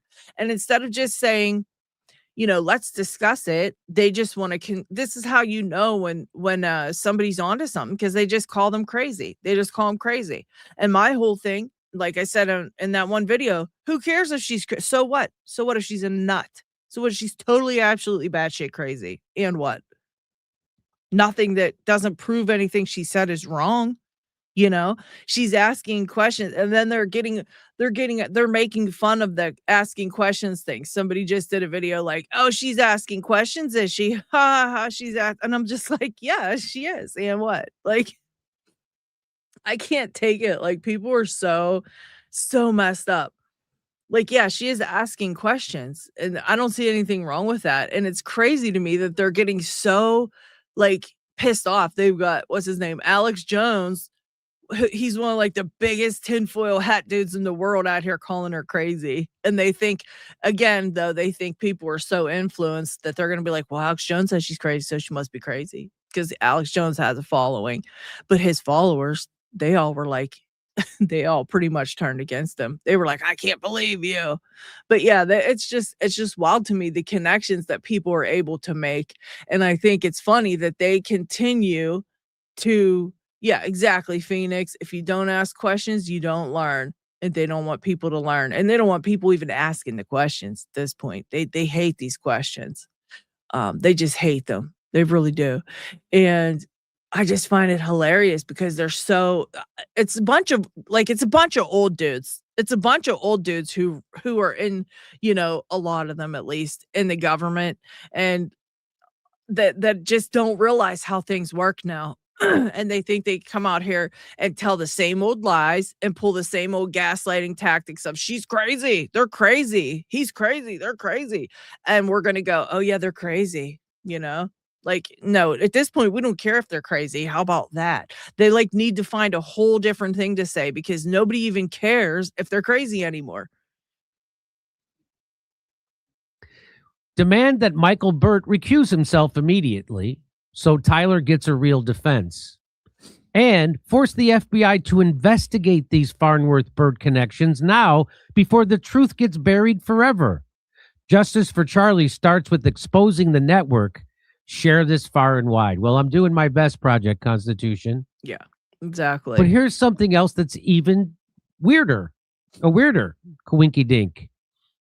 So remember, people were looking into the Google trends and all the weird Google searches for the hospital, the doctors, the surgeons, the Losi Center, all these Google searches coming out of Israel, Washington, D.C. Remember that? Remember that before the assassination? Remember that? I don't remember Well, that, there's but there's that's different ones crazy. now. I'm going to tell you about. Why did searches for Tyler Robinson's, quote, court-appointed defense attorney, Catherine Nestor, explode from Israel in December of 2024? Hold up. Catherine Nestor, the so-called defense counsel for Tyler Robinson, handpicked by the prosecution and rubber-stamped by the court. So we had that. We should have had that woman back on to talk about this today, but we'll do it next time. But we had her come on and she explained that it was shady how they were picking his defense team and that the prosecution was involved. That's weird, meaning corrupt. Yeah, I found that to be strange as well. Why are they in any way involved in his defense? Just from the jump, that's like odd. And the fact that like that happens and it continues to go on and he's still got these same people, these same attorneys sitting in court with him and this and that. And we know all this. It's crazy to me that we even know this stuff and they still have him sit in the courtroom. Like they just don't care anymore, even if we know it. They're like, and do what? Do what, everybody? And they're like, they're doing this right in our faces and laughing about it because there's just never any consequences.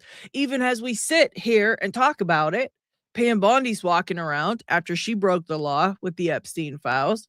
Cash Patel's walking around after he's literally sat in a congressional hearing and lied to them about, saying there was no co-conspirators, no other people being trafficked or something like that. Oh, it was no other, he trafficked them to no one else is what he said, which he said there was no evidence of that, which obviously there was, and yeah, I don't know.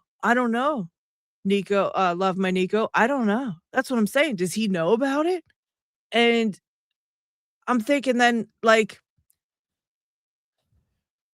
if he doesn't know about it, I mean, I guess he could there may be just no way for him to know about it unless he's, able to use the internet, which I know they are able to use the internet when they're locked up, but I don't know where he's locked up, if they are allowed at this point until he gets convicted and then put in like a real prison. Cause I know sometimes they keep him in a different place until they actually go through their hearings and stuff. So he may not have any access to the internet or any access to this information to even know about it.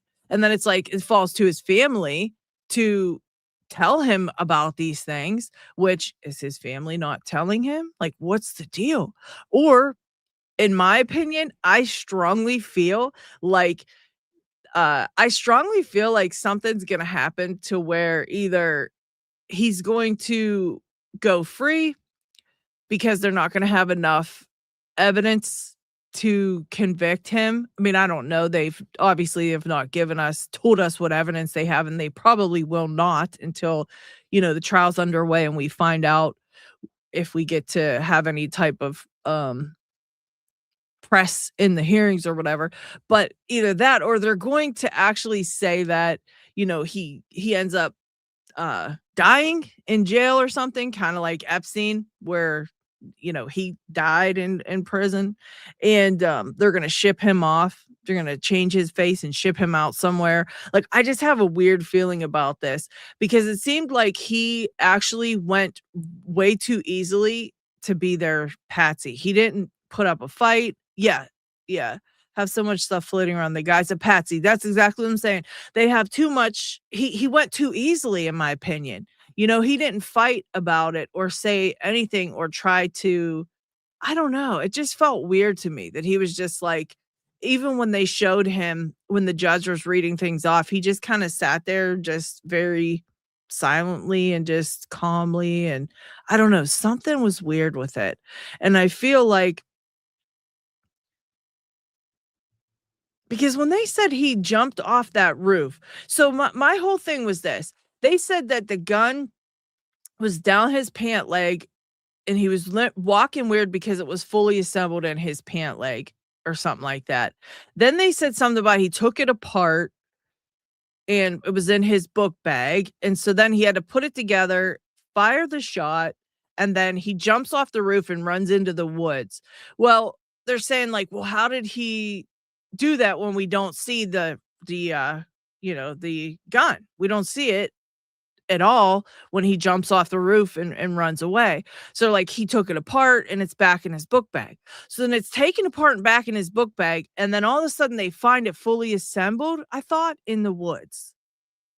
So I'm like, why would he reassemble it and set it somewhere in the woods? Unless they found it in pieces in the woods. I don't know. But I assumed that it was fully assembled when they found it in the woods. And so I'm like, it's all just weird to me. Like, how many times is he taking the thing apart and putting it back together? Like, really, how many times? And how quickly can he do it? Because it seems like it's very quick, And so to me, I'm just like, I don't know. I don't know about the whole thing. I think, yeah, he was involved. He may have actually done the shooting. I don't know. But it just is very suspicious. Yeah, and in the woods on the second canine sweep. And I heard it wasn't even in the canines that found it. It was the FBI directed the police to go look in a spot where the canines already looked and couldn't find it. So the dogs, the dogs didn't find it at all. It was the people after the dogs tried to find it and failed, even though, dogs wouldn't fail at that. Period. Let's just be real. But we're supposed to believe that, we're supposed to believe that bull crap. Yeah. Yeah. Yeah, I just don't know. I feel like they're gonna have to do there's something gonna happen with him. Like, I feel like he's just taking it too easily. And I don't know. Something weird is gonna happen after he gets convicted. If they convict him, something weird's gonna happen to him. And he's gonna be, because same thing kind of thing with like what they did to Epstein. Like, he died in prison, he died. Oops, he died, and that's gonna be the end of it. They're just mad we haven't forgotten about it. And somebody posted a thing that was like, if Candace Owens wasn't still asking questions, the world would have moved on from this. And I truly believe they would have. I truly believe we would not be talking about this if Candace Owens wasn't out here bitching about things and asking questions. We still wouldn't be talking about it at all. We might be going, oh, Tyler has a hearing on this day, and YouTubers would be going and following the court hearings and stuff.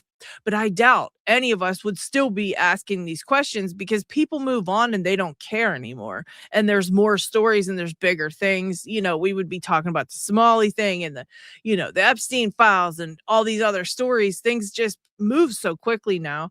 And so, yeah. I just think they know, and somebody was like, oh, you're delusional if you think that. You're delusional if you think we would be moved on from this. And it's like, no, we're not delusional, because we would be moved on from this. Like, you can't even deny that. Nobody would be talking about this. And the fact that they're trying to say that, it's always like, we're delusional, we're crazy, we're so stupid. It's just one of these, like, that's like the formal words for us all. We're all nuts, Yeah. And I just don't understand that whole thing either. The whole religious thing it just goes over my head, because I'm not a very religious person. And so that whole thing with regards to religion and how Erika Kirk is, I've heard somebody say she hasn't said Jesus one time since Charlie passed away. She actually hasn't referred to God or the Lord as Jesus. She just says the Lord and things like that. And it's just like the whole religious thing too. I don't even believe she's religious. I just don't think she is. I think she's just a liar, and I don't believe anything she says at this point. Defraud. Conspiracy theorists are delusional, are keywords that they use to defraud. Yeah, basically to kind of like try to make us think. Yeah, they try to I know what you're saying though. Yeah. Yeah, she's just a weird lady. Like, yeah, she's just, and the thing about it is I really try for you guys to do videos about her and cover and like do reactions to cover some of the things that she says. But I swear to you, I can only listen to a minute or two, and I just want to just jump on the TV and just punch it in the face. Like, I get so angry, I want to kick a puppy. Like, she takes me from here straight to here. And it's like within a minute. And I'm just like, how in the world are there people that are listening to this woman for longer than 5 seconds? And how do people believe anything that she says? And could you imagine? We see it on TV. We see it on a video. Could you imagine standing there and talking to her face to face? Holy shit. Could you imagine looking her in the eye and her telling you something? Could you even imagine? I couldn't imagine. I'm just like, the woman takes me there, and I cannot like even cover her that much and that often, because it just takes me to like this level of like, I can't believe she's out here talking and people believe this. I just feel bad for people. I'm like, how do you believe her? She's a lunatic. There are, well, yeah, you know what, Christopher, that could be. I totally, I totally feel like the people at that Amfest believe it. They believe it. They were there cheering, and when they were joking and accidentally said assassin, the whole place was giggling and laughing about it, and they just thought it was so funny to talk about that. And I mean, there's people that believe it. Yeah, I still want to know what Candace said to her too. I agree. I need 3 straight jackets to keep me from snapping on her. I love it. I love it. I agree. Is Candace a grifter or a sick, ill, mad woman? I just think she is, one of these people out here asking questions. And I don't think it matters either way. She's keeping it relevant. She's keeping us asking questions. She's bringing us together more than I think we would be otherwise, Yeah, they told that one kid to keep his mouth shut. Yeah, there's just so much. But yeah, I would love to know what that meeting, when they sat down to that meeting. But I feel bad for Candace having to sit across from her and listen to her, knowing, like, could you imagine if that's your friend's wife and you got to sit there and listen to her, like thinking the things that Candace must be thinking? Because, if we think the woman is shady, Candace got to think something. She's trying to be politically correct about it, trying not to. She gave her every benefit of the doubt. She kept her mouth shut about Erika, and she still doesn't even talk trash on her. And I feel like that is out of respect for her dead friend, that she's not like just totally trash talking the shit out of her, the shit out of Erika right now. Because, I don't know why else she wouldn't be. She's got to see what we see, and we all see how crazy, Erika Kirk looks.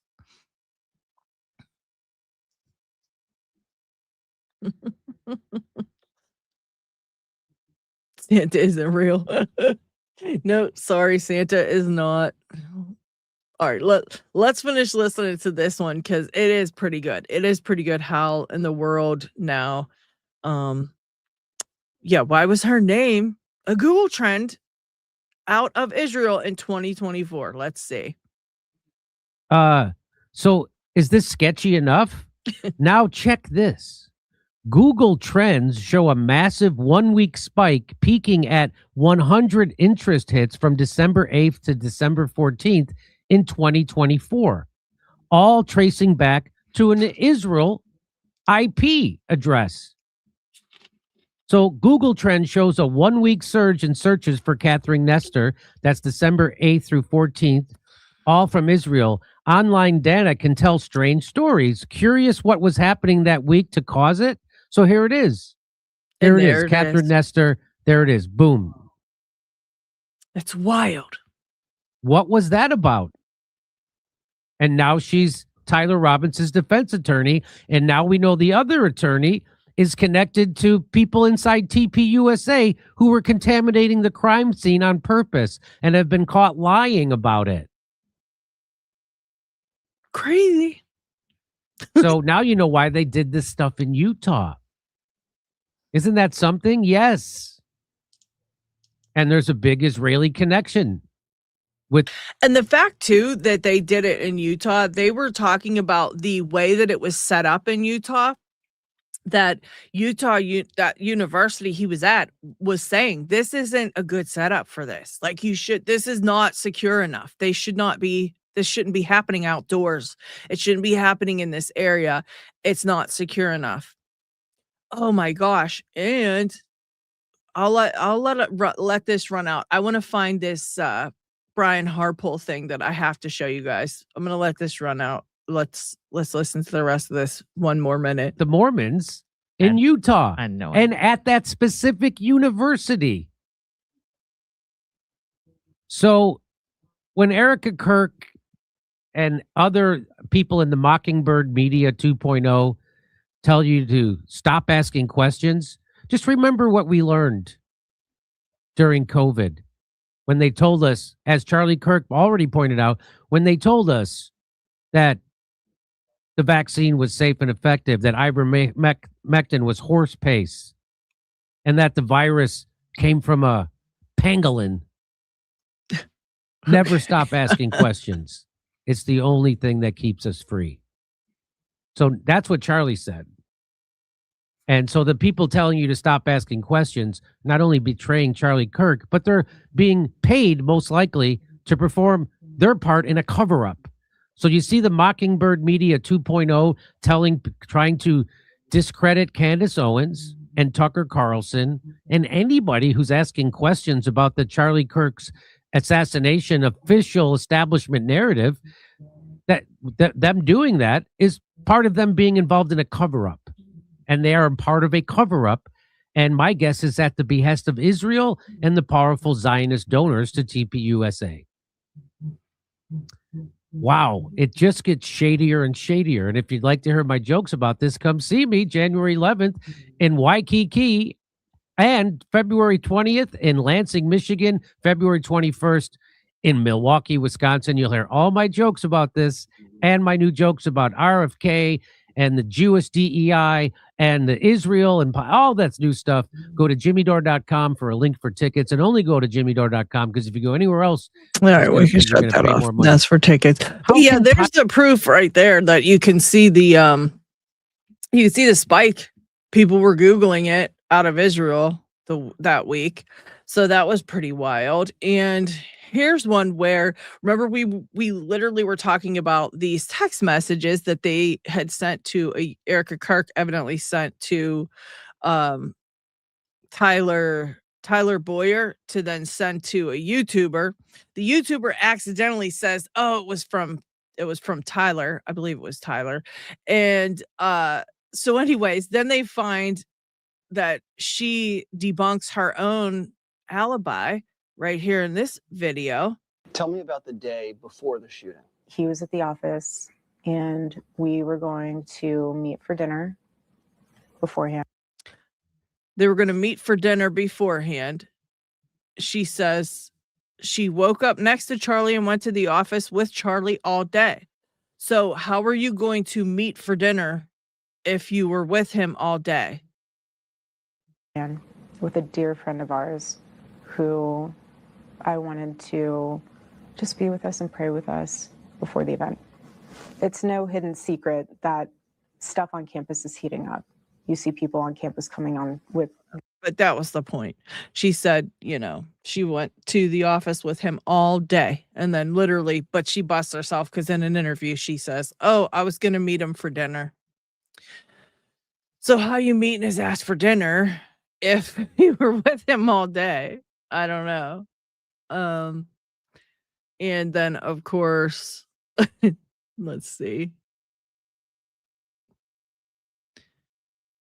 South Park never misses.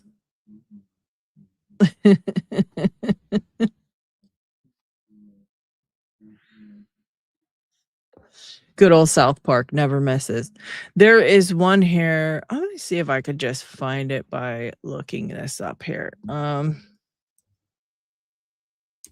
I definitely urge you guys, though, to check out Wolves in Finance over on YouTube.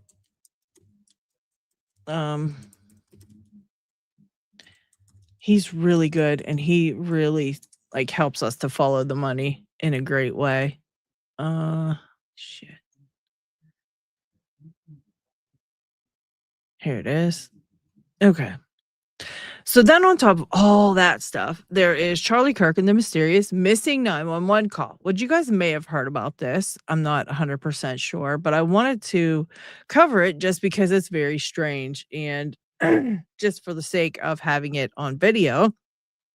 Brian Harpole claims they called 911 on the way to the hospital, but when they arrived, he says the hospital didn't know they were coming. And so I grandma requested the 911 calls from September 10th, and Utah sent me 20 calls back. I was keenly interested in hearing this particular call. One problem, none of the calls were from the security team. Not only is there no record of this alleged call, but when you listen to Harpole and Frank Turk recount the hazardous hospital trip, you'll realize that it's extremely, extremely unlikely for anyone in the SUV to have the bandwidth or capability to even make a 911 call, which probably would have lasted 1 to 2 minutes minimum, likely more. Maybe it's nothing, but if one of those small yet significant details that just doesn't seem to add up. Did Utah lose the call? Did Harpole misremember a 2-minute call that never happened? Did he make the story up? None of these is an attractive option. And by the way, why didn't anyone else from TPUSA call 911? Mikey McCoy called Erika Kirk, Elizabeth McCoy and Rob McCoy. Blake Neff called his mom. Terrell Farnsworth called the AV techs back in Arizona. What if nobody actually called 911? What if nobody notified the hospital? What if it had turned out that Charlie's life had hung in the balance over a few precious moments? Given there was no way for any of them to know that it didn't, I find this an egregious oversight.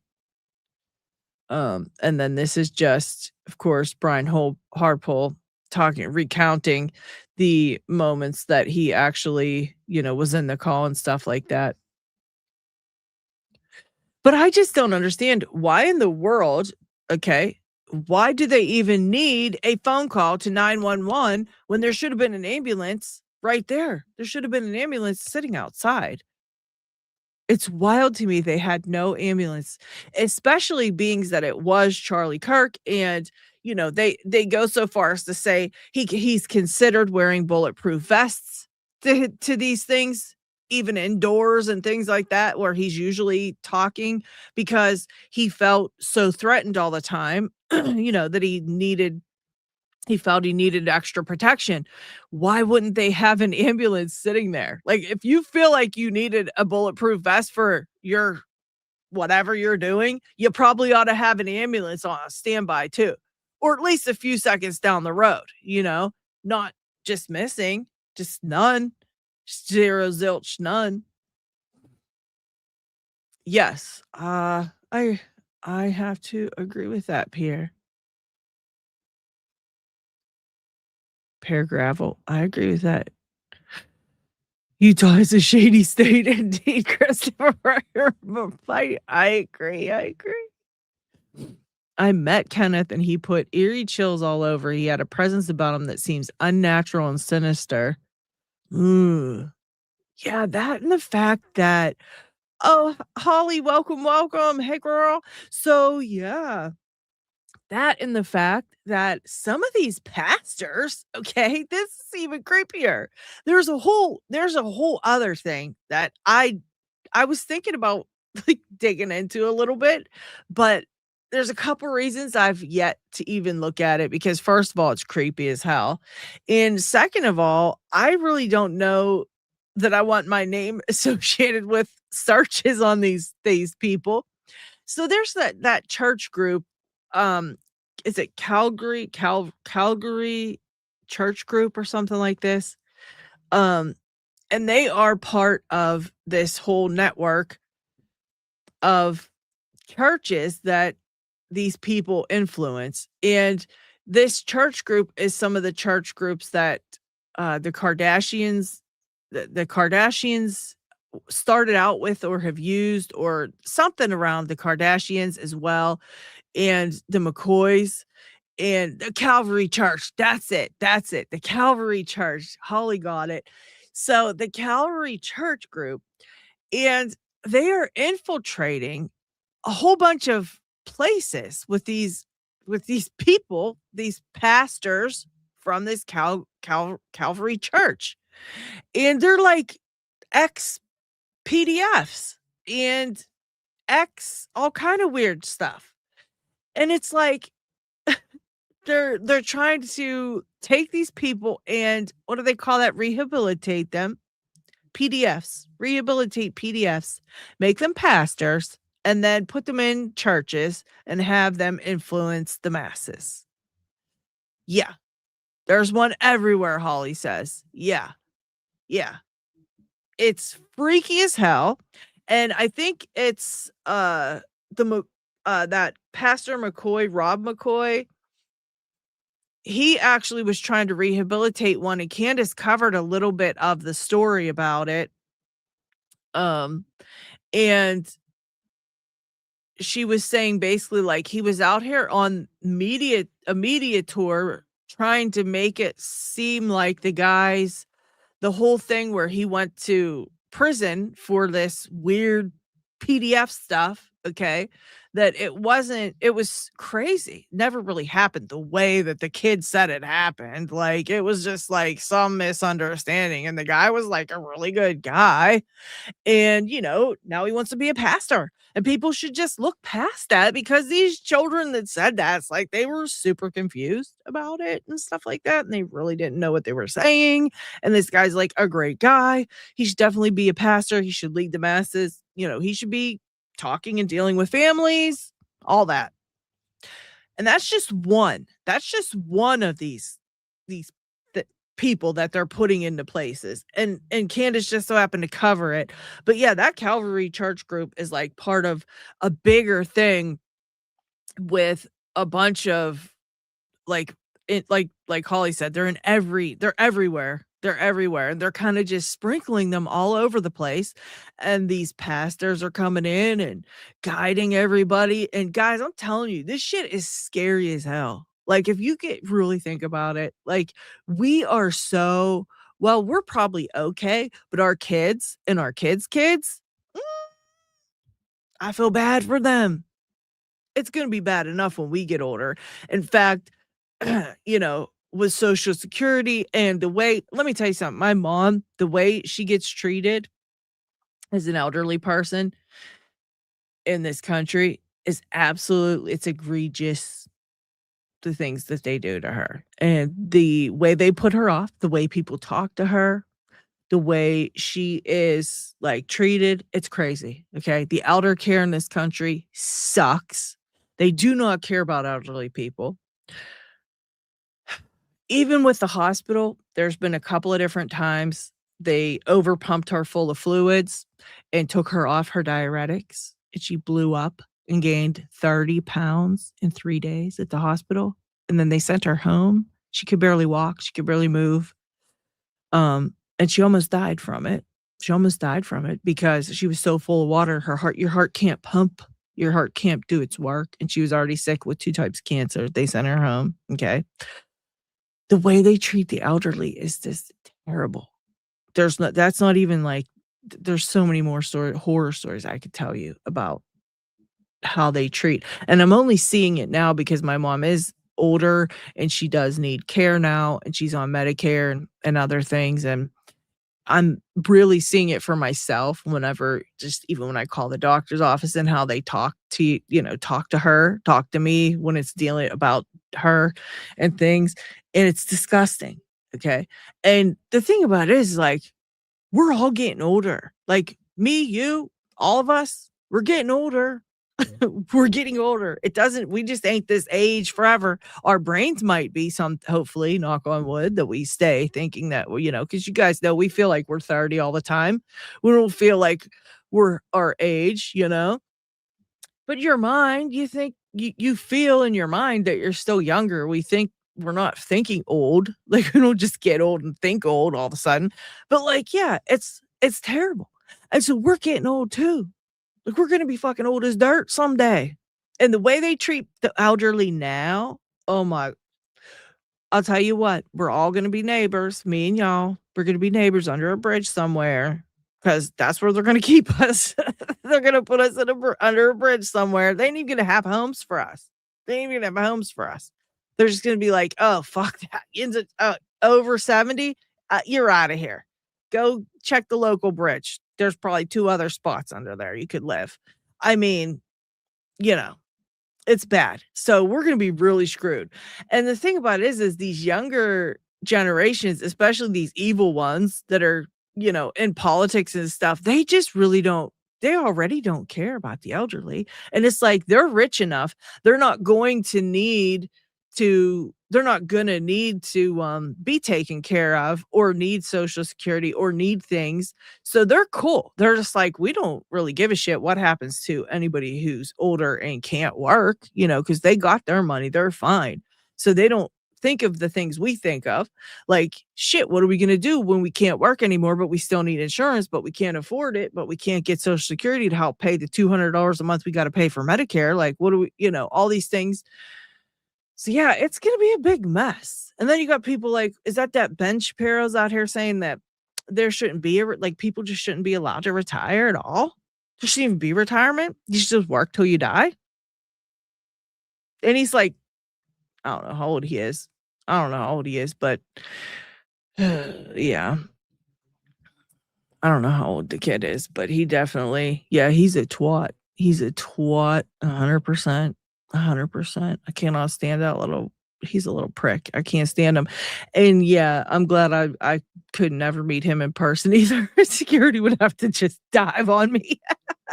They would have to be like, get this bitch out of here. She's nuts. I'd be the next crazy person. Well, probably I am already crazy to them because I believe in things that, people say are crazy. We're all nuts over here on this channel. Join the nut house. Join the nut house. Your generation will be screwed. Yeah, we are going to be screwed. We are screwed already, I feel like. And then thank you, Holly. Holly's part of the nut house. We're all nuts over here. We're not even going to try to claim we're not. I'm not going to defend myself. If they think I'm nuts, better yet, then they can be scared of me. Because I'm crazy then. But yeah, they're like, no, you shouldn't be allowed to retire and all this stuff. And it's like, bro, not all of us have millions of dollars. And I feel bad though, because he might not end up with his millions, because from what I hear, he has to pay people to let him on stage, like TPUSA. I think he had to pay them to get them to have him on stage and stuff. I hear he pays for an audience to clap and be there in his videos and stuff that he's in, because nobody really likes him. Yeah. They waited the funny farm. I know that's right. They're coming for us all. We'll be under a bridge together. Don't worry, guys. We need to find a good one. We'll find the best one. We'll just claim it early. We'll claim it early while we can still walk, and then have our relatives, or strangers wheel us there in our wheelchairs when it's time. We'll pick it out early so we get the good one. Yeah. Question and criticize. That's right. That's right. You're crazy and dangerous, Jay. We're crazy too. Don't forget the crazy part. We're all crazy over here. So, yeah. Yeah, GQ, man, yeah. She said he's a total twat. I know that's right. Yes, let's work on manifesting an island. That's a good idea. Or we could just, find out wherever Ben Shapiro's living, and we can all move on to his front lawn and irritate the shit out of him. He'll be too old to get us out of there. He'll be too old to fight back. The voices left me. They said I was too crazy. That's a good one. That'll be our second choice, I am. We're going to get that island, Holly says. Holly's going to manifest us an island, and then if we can't get the island, then we'll do the bridge. The Italian French bridge. Oh, Carlos, that's true. There you go. We'll just sneak over there and irritate the shit out of him. We'll all be old. He hates us. He hates old people, I guess. I just can't take it. I can't take it when young people talk like that. It's like, are you that like that just tells me you want to know who's crazy. That's who's crazy because he's gonna get old someday. Now, yeah, he has money, but that doesn't mean he'll always have his money, you know? The way this world's economy's going, you just never know. You never know. There's a whole bunch of crap about to go down and the dollar's going to be going crazy for a while. And so a lot of us are going to be in different positions at the end of it. And that's right. That's right. There are other cultures that definitely respect older people. I heard, was it Uruguay? Uruguay. I heard Uruguay's a good place to retire and go live because they're very respectful. They respect their elderly. It's one of the most it's the best places for like people to retire and move to a different country. That's one of the best countries because they are very respectful of the elderly and they have a lot of programs for them and things. It's just like a good place for that, which I think that's how it should be. Your parents raise you, we raise our kids. They should take care of us if we get older. I mean, that's the circle of life. What are you going to do? But anyhow, yeah, I appreciate all you guys hanging out. I just thought you would enjoy some of these updates that I saw, and some of this stuff is just crazy. And since, we're all part of the Nut House, I figured you guys would enjoy it too. I'm sure I'll have more tomorrow. You never know. This stuff just breaks every day. There's something else breaking that keeps happening, and it just never ends. So, but anyways, I thank you all so very much for hanging out. Please don't forget to subscribe if you have not already. This is the best channel ever, and we're all crazy, so you're gonna have to live with that. But you can subscribe because we're nice crazy sometimes, occasionally. But I love you all so very much. Thank you so much for hanging out, and I will see you guys on the next one.